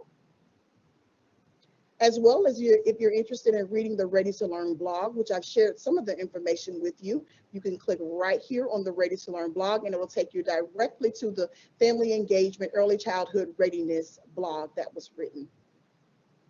There are out-of-school resources as well. And so if you click right there at the out-of-school resources, it will take you to PBS Learning Media, where you are able to see the series for all of the Ready to Learn initiatives.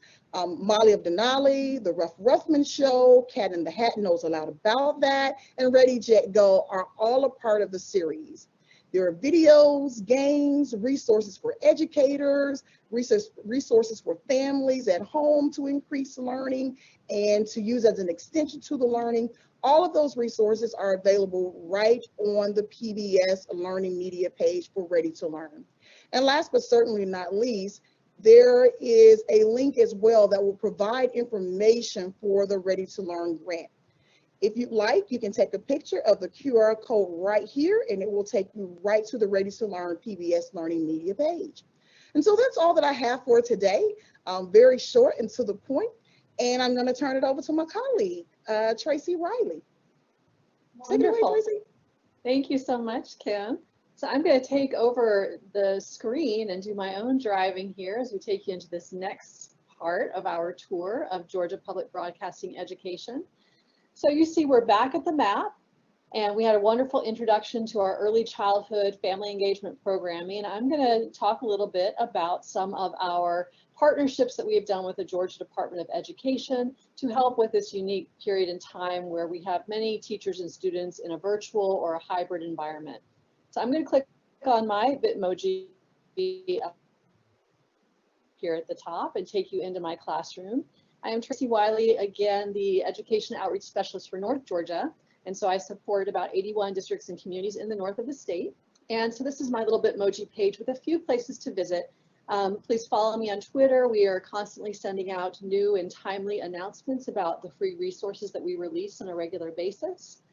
Here at the bottom of this signpost, you'll see that there is a link that will take you to PBS Learning Media, where Kimberly was exploring a little bit the Ready to Learn content, and my colleague Mike is going to go into more depth. This signpost here will take you into videos that we've pre-recorded of some of our webinars, which go into all different content areas, some of them in family engagement, STEM learning, or active learning.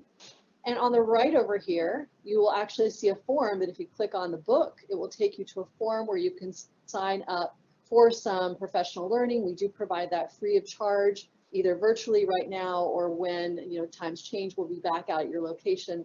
Happy to walk you through some of these resources and give you ideas for both online learning or in-person learning. So where I'm going to spend most of my time for the next few minutes is in the Georgia Home Classroom. Again, you can see we partnered with the Georgia Department of Education to bring this to our teachers, students, and families across the state. If you click on this board here, it will take you to our website at gpb.org/education/learn. And it will load a page that has several different locations, 6 different buttons that you can choose from. You scroll down, you will see those buttons. So we have our K through 12 remote learning plans. We have our daily activity calendar, our getting ready for K through 3 guides, some learning resources, our daily broadcast schedule, and our PBS Kids back to school content. I'm just going to start here with the PBS Kids back to school content. Of course, our kids are mostly back in school at this point, but since they're still kind of getting warmed up, ready for the semester, I think these resources are still quite valuable. So if we click on that block there, it will take you to a blog that collects several different links for the back to school collection. And those links are everything from, as it's loading, PBS Kids collection, some teacher guides, a back to school planner and checklist in both English and Spanish, which of course would be for our students and our families, a link to some health and healthy behaviors, especially as we're dealing with the spread of coronavirus, has some content that will help children adapt to this unique situation, how to set up routines and how to transition as things are changing on a daily basis, some graphic organizers, some bingo cards, some social and emotional learning resources, and even some content for after school. So each one of these links will take you to some wonderful family engagement resources that will help you through every aspect of the going back to school process. I'm going to backspace or back page to where we were before, which was our Georgia Home Classroom buttons here. And this time I'm going to click on the Getting Ready for K through 3 guides. Those guides were created again with the Department of Education as a way for parents to guide their children into readiness for kindergarten, first grade, second grade, and third grade. So again, even though school has already started for most of our children, they're still getting used to the situation, and of course, reviewing some of these skills could only help them as they're getting ready. So as you scroll down here, you'll see a little video about these guides, and then you'll see links to pull them up. So kindergarten, first, second, and third grade in both English and Spanish. I'm just going to click on the third grade PDF here, that link, and it will pull up a 2-page document. And each page goes into some core content areas and skills and knowledge that your kids will help them be prepared for what they are learning in each grade. So here in third grade, you'll see there's a section on physical health and wellness, a section on ELA that talks about the words and phrases and grammar and different questioning and answering skills. Scrolling down, you'll see math and science and ultimately social studies. So it's just a 2-page document for each grade, but something that parents and caregivers can go through and help their children practice for those skills that they need in the classroom. I'm going to back page again to our, here we are on the Getting Ready guides, and back page again to the home classroom. And this time I'm going to go into our broadcast schedule. So this is a schedule that we have created and that we release on a weekly basis that tells you what programs are on television for that particular day from 6 a.m. to 6 p.m. So GPB TV has extended our educational broadcast schedule for 12 full hours, knowing that 98% of homes in Georgia do have access to GPB TV. And so we've increased our educational programming so that if children do not have access to the internet or cannot access live learning, they can tune into all of these programs and the associated educational content. So you can see, for instance, that Let's Go Luna comes on at 9:30 a.m. Monday through Friday. It is a wonderful series on social studies, and if you click on the link that is embedded in the broadcast schedule, it will pull up PBS Learning Media that Kimberly showed you earlier and that Michael's going to show you in a minute. But you'll see that on this page, there are videos and activity bundles so that you can pair the show that you watched with some activities and games that go with it. So it's a great way to bring your kids from the television into the classroom seamlessly and give them some activities to follow up what they learned from watching the program.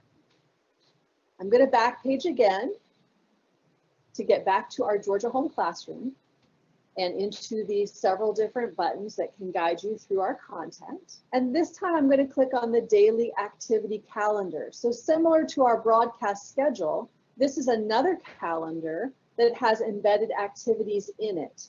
So again, just another resource that you can turn to if you're looking for ways to expand learning in a virtual environment. If you're looking for ways as parents, as families, as educators to engage families in the learning process. So you can see that here every day there is some activity embedded on each day of the calendar. So make a mini bread maze, a kaleidoscope, a precious piggy bank, a coiled snake, and each one of these will take you to an activity for the month of August, and of course we'll release a new one for the month of September. Backpaging again to our main page of the Georgia Home Classroom, I want to show you the newest release that we have, just came out about a week or two ago, and those are the remote learning plans. So you can see that they, again, this is a work in progress, so we are constantly expanding this content, and as it's loading, I will show it to you. There we go, the K through 12 remote learning plans. I'm going to click on this box here and take you into that section. And as I scroll down that section, you will see that there will be different content areas by grade, and you'll be able to click on each one. These remote learning plans were designed again for educators, for parents, and for caregivers. And each one is a core content area, as well as some of the supplementals like fine arts, PE, and wellness. And if you click on, say, for instance, math this time, these mathematics remote learning plans, it'll take you into a section where you'll see each grade level, kindergarten, first, second, third, all the way into high school, analytic geometry and advanced algebra. And each one of these talks about the big idea. So the big idea for kindergarten will be to represent, relate, compare, and perform operations with whole numbers. Whereas, the big picture for advanced algebra will be to interpret relationships between quantities. So you'll see it is very appropriate for each grade level. And as you click on these to download, it will pull that remote learning plan into your computer and you can further explore it. Go to back page one last time to the last thing I want to show you, which is our actual library, the Georgia Home Classroom Library.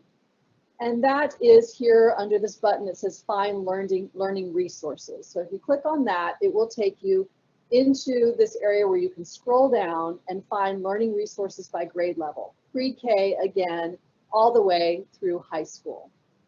And each one of these, if you click on it, will take you into a content area. So for this one, we will do third grade, and I'm going to click on social studies. If I click on social studies for third grade, it will take me into a page where as I scroll down, I will see content for every single standard. So starting here with SS3 H11, there's a video, a Native Village field trip from PBS Learning Media. It describes the resource, tells you the skill that your children will be. A good resource for students, for teachers, but also for parents who are looking for supplemental content to help their children master a particular Georgia standard of excellence. So as you scroll down, you will see every single standard that is expected of your students is represented with a piece of free content in this collection. So I'm going to back page to the Georgia Home Classroom. Just want to review with you all again. Our Georgia Home Classroom is here at gpb.org/education/learn. There are 6 different components where you as parents and caregivers and teachers and students can go and explore each and hopefully help expand your learning in this unique situation. I'm going to stop sharing and I'm going to turn it over to my colleague, Michael Kinlan, to further show you PBS Learning Media. Thanks, Tracy. That's a pretty tough act to follow, you and Kim. I will do my best. Hello, everyone. Thanks for having us. My name is Michael Kenlin. I am a counterpart to Tracy. I do education outreach in the southern portion of Georgia. That's me swinging from the fall line chandelier there. And what I have available for you is pretty simple, a little bit about me, links to some of the stuff that Tracy was discussing, remote learning. GPB up at the top, that's our homepage, gpb.org/education. But really what I am going to focus on today is PBS Learning Media, which is a free and open resource for most folks, teachers, parents, even students, with over 100,000 resources that you can stream, you can save, you can share. And so we're going to do a little bit of navigating there. To start off, you'll notice at the top right that I'm not signed in, right? And parents and teachers might see the same thing. So this is an open resource. So you can access this without logging in. You can search and you can stream. But we would recommend that educators log in if they want to utilize features like saving or access to Google Classroom. You can do that simply at the top right, clicking sign up. And then you can do a 1 or 2 click single sign on with Google. You can use Facebook. You can just use your email as well. There's also student accounts that you can create. And that helps you integrate with Google Classroom. Make sure I'm in the right place. Let me go back to my homepage. So signing up is recommended, but folks like parents can use it without signing up. A little bit of navigation here. You can search for things at the top right, like standards from your like keywords from your standards, excuse me, which is what most people like to do. But we also recommend these browse features in the blue bar. Below there, you'll see some sort of introductory resources. So they have most major content areas.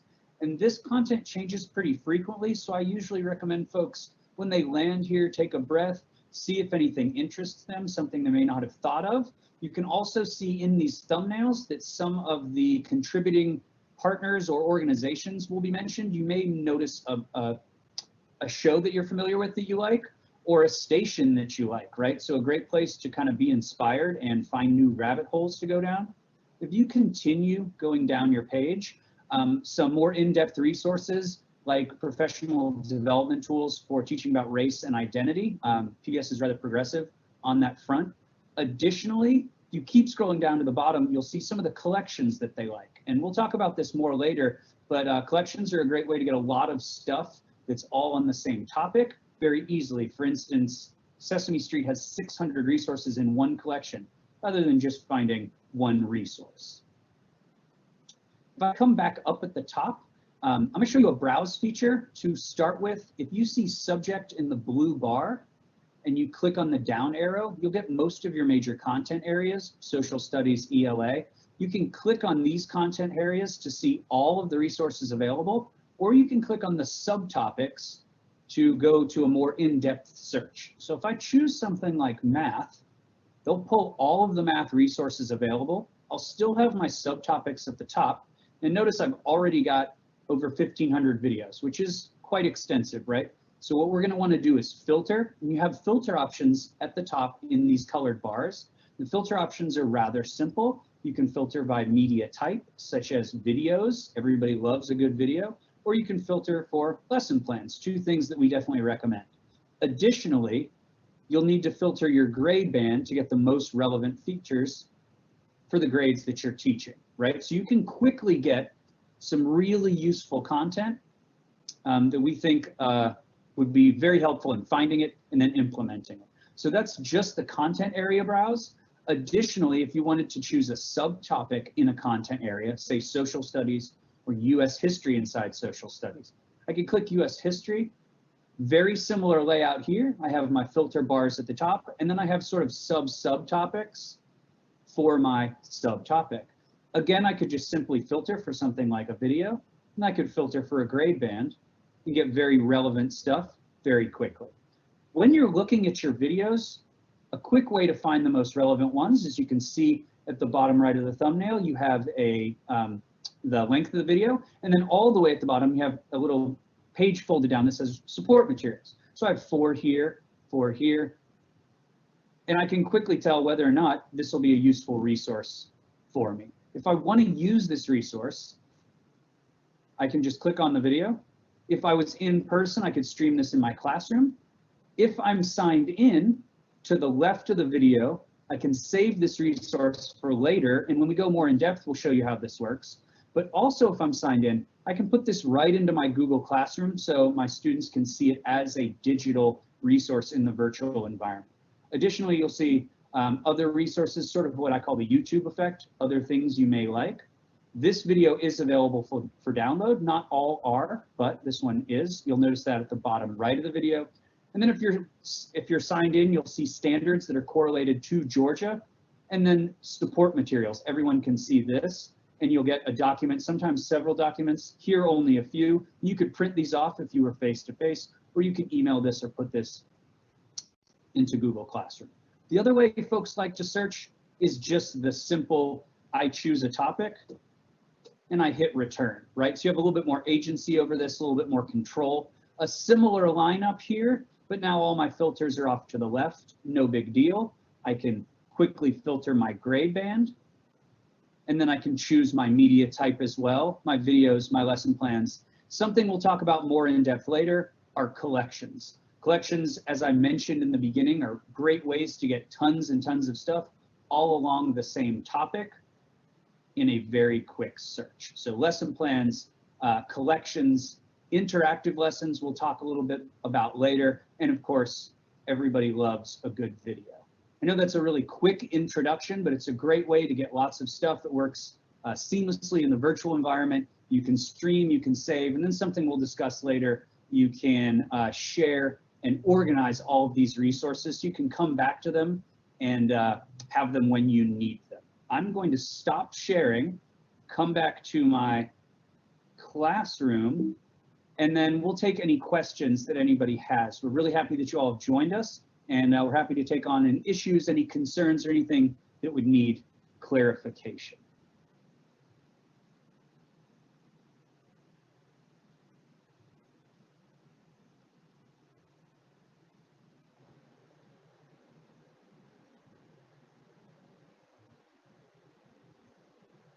Hi, I'm Sarah Mitchell, and I'm presenting on behalf of the Astrophysics Education Team at NASA Goddard Space Flight Center in Greenbelt, Maryland. Our team sits with the scientists of Goddard's Astrophysics Science Division, folks who study the whole universe outside the solar system, stars, galaxies, black holes, and everything else out there.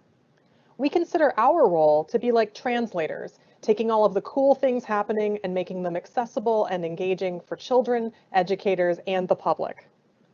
Our work is part of the NASA Space Science Education Consortium. This is a group that brings NASA science to a variety of audiences, including out-of-school time educators, college classrooms, public events, and more. I wanted to start out today by defining what I mean when I say family engagement during this presentation, because there are a number of different definitions we might use for that in the education world. When I talk about family engagement, I'm talking about something beyond working just with parents. I'm talking about working with whole families as a family. I want to engage everyone in a family and get them working together, so no one is just standing back and watching. Everyone is learning together. I also define family very flexibly. This can be any combination of adults and children who do things together on a regular basis. So when I work with families, I'm thinking about parents and aunts and uncles and grandparents and cousins, but also about neighbors and best friends and anyone else who might have a very important place in our family's everyday lives. Also, the family engagement model that I'm talking about is not just bringing together members of a family, but really helping them develop and practice skills that will help them learn together and grow together. This means developing collaboration and communication skills, and also working with the unique quirks that every family has. And while I did say that this goes beyond parent involvement, one key element of good family engagement is really empowering the adults of a family with the skills and tools that they will need to sustain what they learn during a family event and keep learning with their children afterwards. For example, we really want to help adults learn that it's okay not to have the answer, and that learning with kids can be a journey of asking questions and getting answers together. Research shows that parents and other adult members of a family have the greatest impact on the decisions children make about their education and their futures. It also shows that children who have adults helping with homework and other academic activities are more successful at school and more likely to go to college. However, research also shows that parents lack confidence and knowledge in helping children with STEM, that's science, technology, engineering, and math. So they're just less likely to do STEM activities with their children. So about 15 years ago, our team started looking at ways to help parents and families build skills in STEM, boosting their confidence learning together, working together, and doing science together in a comfortable setting. We were invited to volunteer at a program out in Arizona that completely changed the way we looked at family programming and introduced us to a model for working with whole families as a family throughout an event. So we took that idea back to Maryland and worked with the creator of the Arizona program on making a NASA family curriculum. What came out of that was a whole family, multi-generational STEM curriculum we call NASA Family Science Night, even though it can be done any time of the day. We initially developed 9 sessions and pilot tested our activities for 4 years at Goddard, and then took it nationwide for even more testing. Now it's been out for distribution for about a decade. We use a really flexible definition of families for our curriculum. We target middle schoolers because middle school is a really critical time in kids' lives in terms of the decisions they make about science and high school and college, but these sessions are for all of the members of their families, ages 8 and up, to work together. We tried really hard during pilot testing to make this program truly all ages, but found that it wasn't possible to make it work below about 7 to 8 years of age. Kids younger than that don't have the attention span to do a couple of hours of hands-on activities, and their presence was a distraction to their families and everyone else in the room. When we ran pilot events at Goddard, we actually had a separate area where younger children could do age-appropriate activities, so their families didn't need to worry about babysitting, but everyone was doing something fun and hands-on. Some of our partners have used a similar model. There are 4 basic principles in our curriculum. First, we want to enable adults and children to learn and work together on the process of science. We want them to do science together. Second, we want to boost their communication and collaboration skills so that their work together is balanced and everyone's opinions are heard. We're also hoping to provide some professional development for adult members of the family, building their confidence and teaching them skills for continuing to learn together at home. And that's also where continuity comes in. We want to build excitement and skills that can continue even when families leave an event. We build in some things to support that, like always sending families home with an experiment that they can do with basic household supplies. Since we're working in informal education, we wanted to make sure every session stands alone. We know you can't rely on everyone showing up every time, and we had at least a few new families every month. But we also made sure that some of the skills and content gradually build up for our repeat visitors. We made sure everything was relatable and our families knew why it was important to them in everyday life. Anytime I'm teaching STEM, I like to think about one big question. Why should someone care about this? We want to help families see that they are all capable of doing science. And actually, they already do science every day. Like when they sort their laundry, they're actually practicing the scientific skill of classification. We specifically developed every activity to encourage families to work together every step of the way. It took some work to make sure every activity helped families learn together, but we've built that into the program to make sure that it's happening.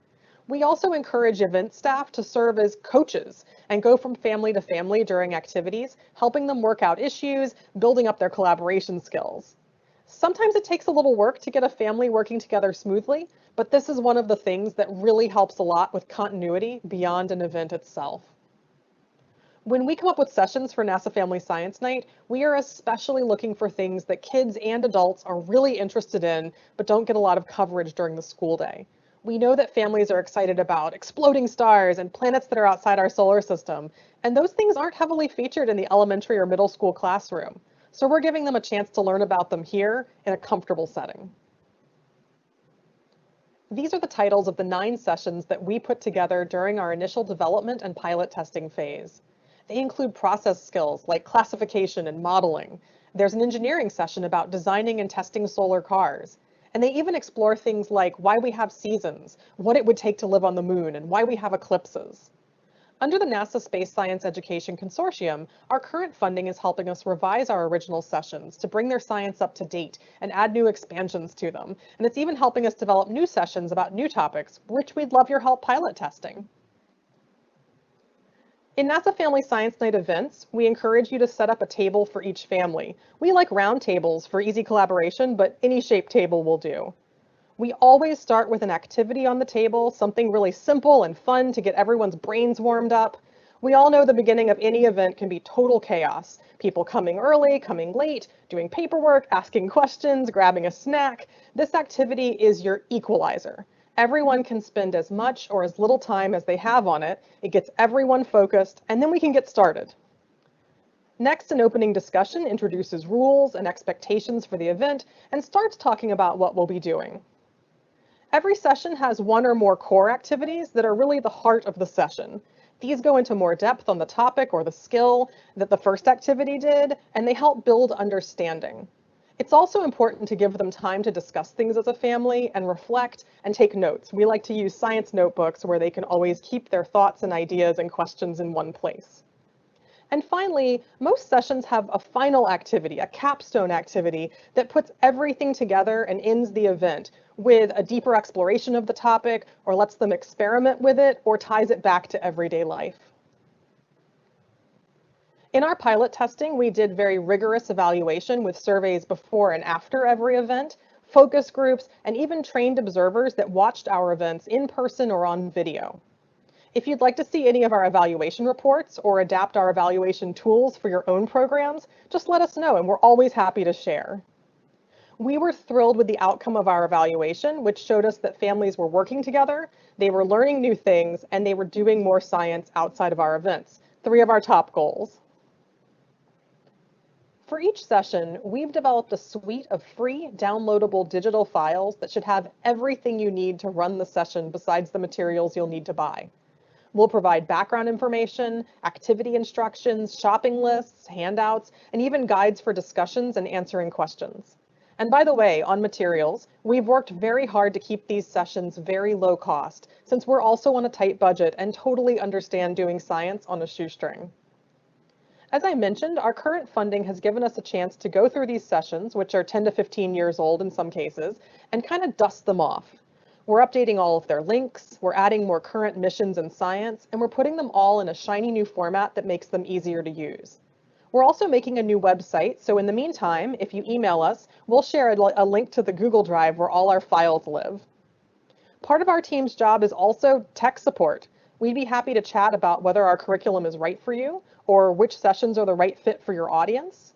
We're also available to support you during preparation if you have any questions about how to find materials or how to modify an activity if your room isn't perfect for it. We actually learn from you. Many of the adaptations and extensions in our sessions came from ideas and questions we've received from the folks implementing our program. Here's an example of what a session looks like in our shiny new format. About half of our sessions are in this format, and we're gradually working with our designer to do the rest of them. And here's what our printable resources look like. Like I said, we give you everything you'll need to print. I know I've been talking about a curriculum for in-person learning, but I'd also like to tell you about a new model we're trying out for distance learning during the pandemic. We partnered with a local school system to pilot test something we're calling NASA Family Science Night at Home, which takes our original in-person sessions and adapts them to be used over Zoom.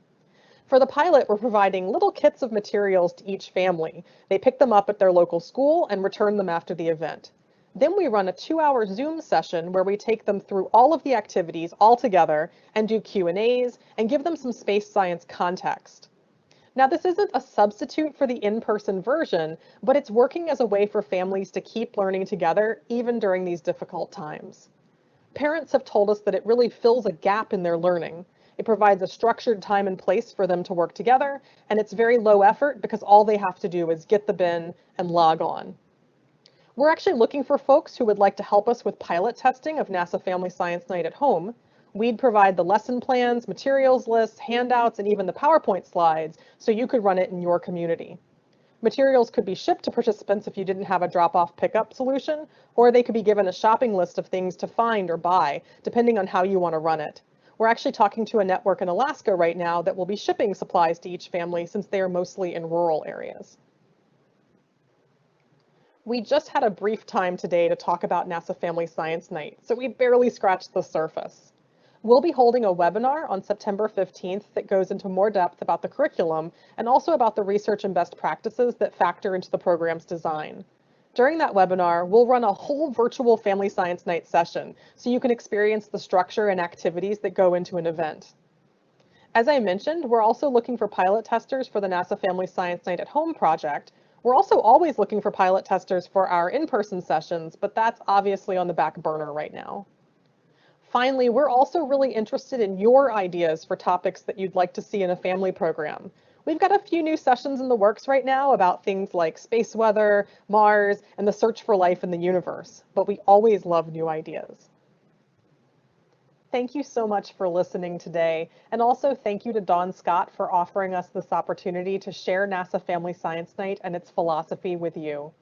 We hope that you will be able to join us on September 15th for our in-depth webinar so that we can show you a session and some activities from the curriculum and give you more information about the program. And in the meantime, feel free to get in touch with questions or to pilot test with us. Thank you again.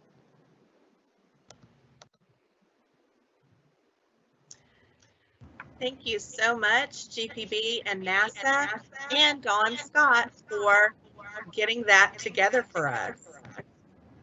We look forward to hearing more, as they mentioned, on September 15th. Just think that was just the surface. So much more to come. All right, well, we are gearing up for our...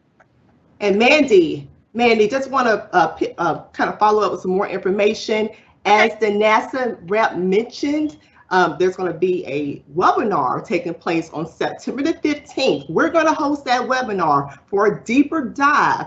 NASA as well as GPB will be back with us. So stand by, stay tuned. We will give you those links so you can register. Again, it's going to be on Tuesday, September the 15th from 9 to 12 p.m. Okay. Also, I want to stress again that these resources are free. Okay, they're free and available to use now. Now, I'm not sure if they realize we have close to 500 people on here, but nevertheless, they are free and available to use, and they're both great groups to work with. Okay, so Mandy, I will go ahead and turn it back over to you. Thank you, Dawn. And again, thanks to Dawn for working closely with GPB and NASA to bring these resources right here to Georgia for us. And like she said, take advantage and watch for those links coming out for September 15th. All right, we are getting ready to head into our EdCamp session. Many of you have participated in presentations with us and have done EdCamp with us, but today we're doing a virtual EdCamp. Same concept, just a little bit different. So let's look at some slides we have here. They're on their way to you. All right, go ahead, Dawn. Okay, sure will, Mandy. Okay, should be coming up right about now. All right, so what is EdCamp? EdCamp is not for vendors, it's just for discussion. It's used for networking. We're able to go and talk about a topic that is relevant to all of us. Not one person is the speaker. We're all talking and networking together. So just like we've done when we've met in person before, we're going to be going to small breakout rooms hosted by a team meeting link and meeting there. Go ahead, Dawn. Here you can see our norms. You were sent a link on your boarding pass, and we are still going to use that link today. Make sure that we're giving everybody an opportunity in our breakout rooms to talk and discuss together. Go ahead, Dawn. And while I finish talking, I want you to grab your phone and take a quick picture of these questions that you'll be discussing. You'll have these with you in your groups to discuss. Now, we have Godot staff members that have been assigned to these rooms. And Godot staff, if you're here, feel free to go ahead and leave and log into ticket number 5 on your boarding pass. It takes the Godot staff to open the door for us. And as soon as they're in there, including all of us here behind the scenes, you will be able to get into your event.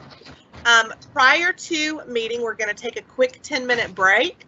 So it's 1:05, so at 1:15, all Godot staff members should have the doors open and you can start going into your breakout room. We will be in that room for 20 minutes. So we'll return back here to this link. Don't use a link on your boarding pass. Come back to this very same link that you used to log in this morning. So again, 10 minutes at 1:15. You can go into your breakout rooms using ticket number 5 on your boarding pass. And we'll meet for 20 minutes and we'll meet back right here on this link. Enjoy your break and your breakout session. Remember too, we'll log back into the main session at about 1:45. 1:45. 1:45. Thanks. See you then.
guys had a lot of great conversations over at EdCamp. You know, this has been a day full of great resources where you can engage your families, not only just in person, but virtually. So on that note,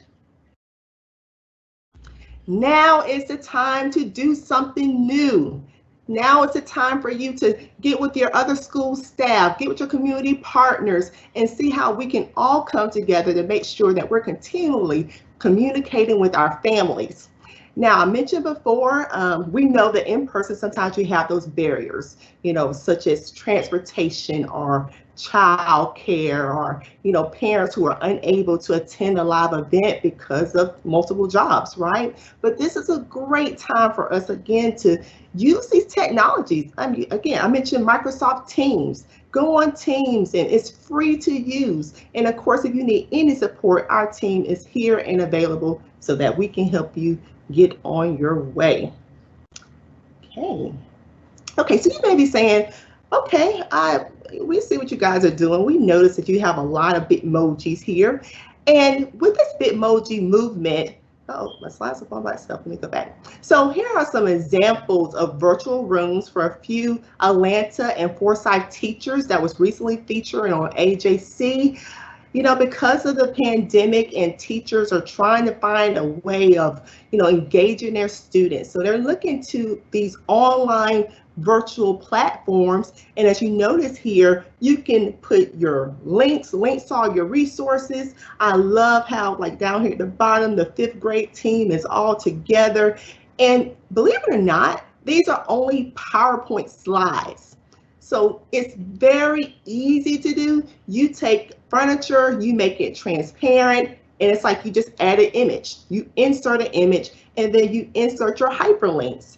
And so this is just a great way, again, of reaching out to families and providing them ways of, you know, staying connected with the school in the midst of this distance learning.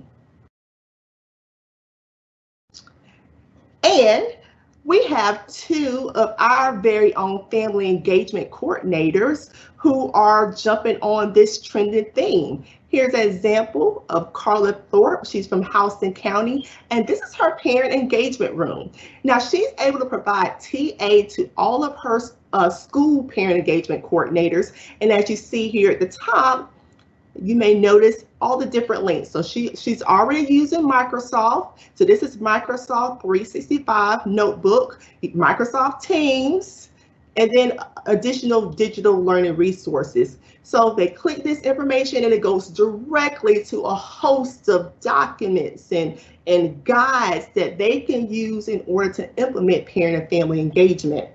Not only is Carla on the Bitmoji bandwagon, also Cheryl Matthews from Henry County. She has a wonderful parent engagement room. And I'm going to go to the next slide here because look at this.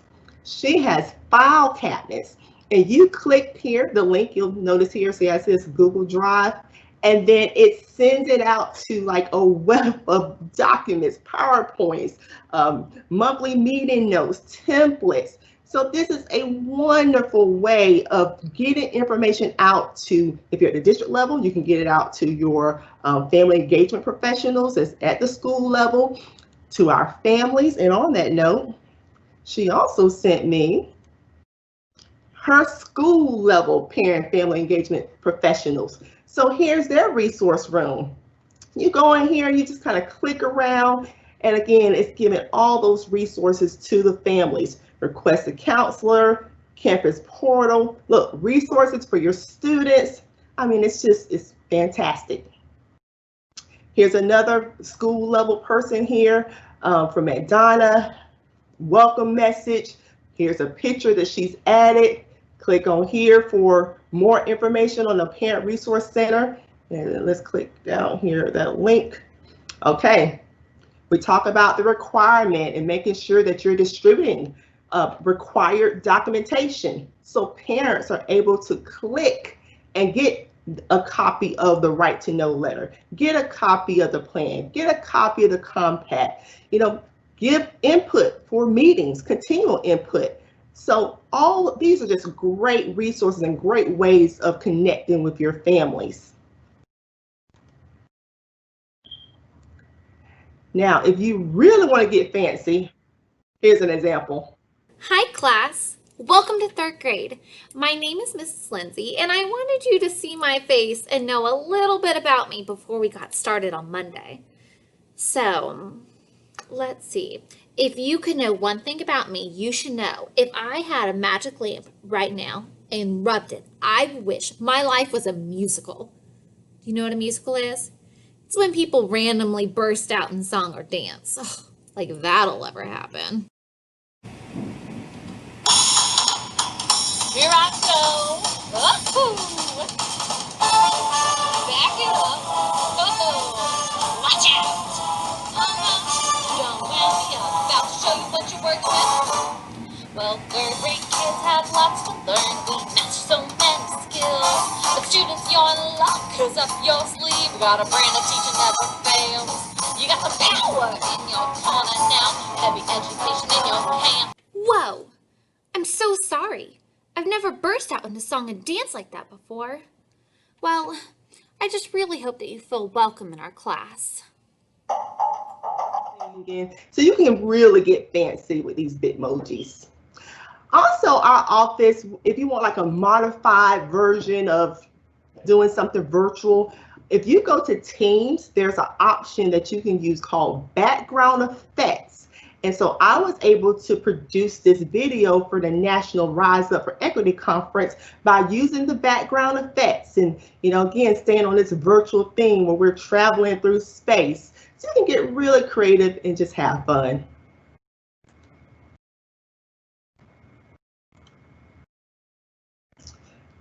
Okay, I think I missed one slide. Let me go back here. All right, here we go. All right, so as mentioned, save the date. You definitely want to come back for our part 2, our deep dives.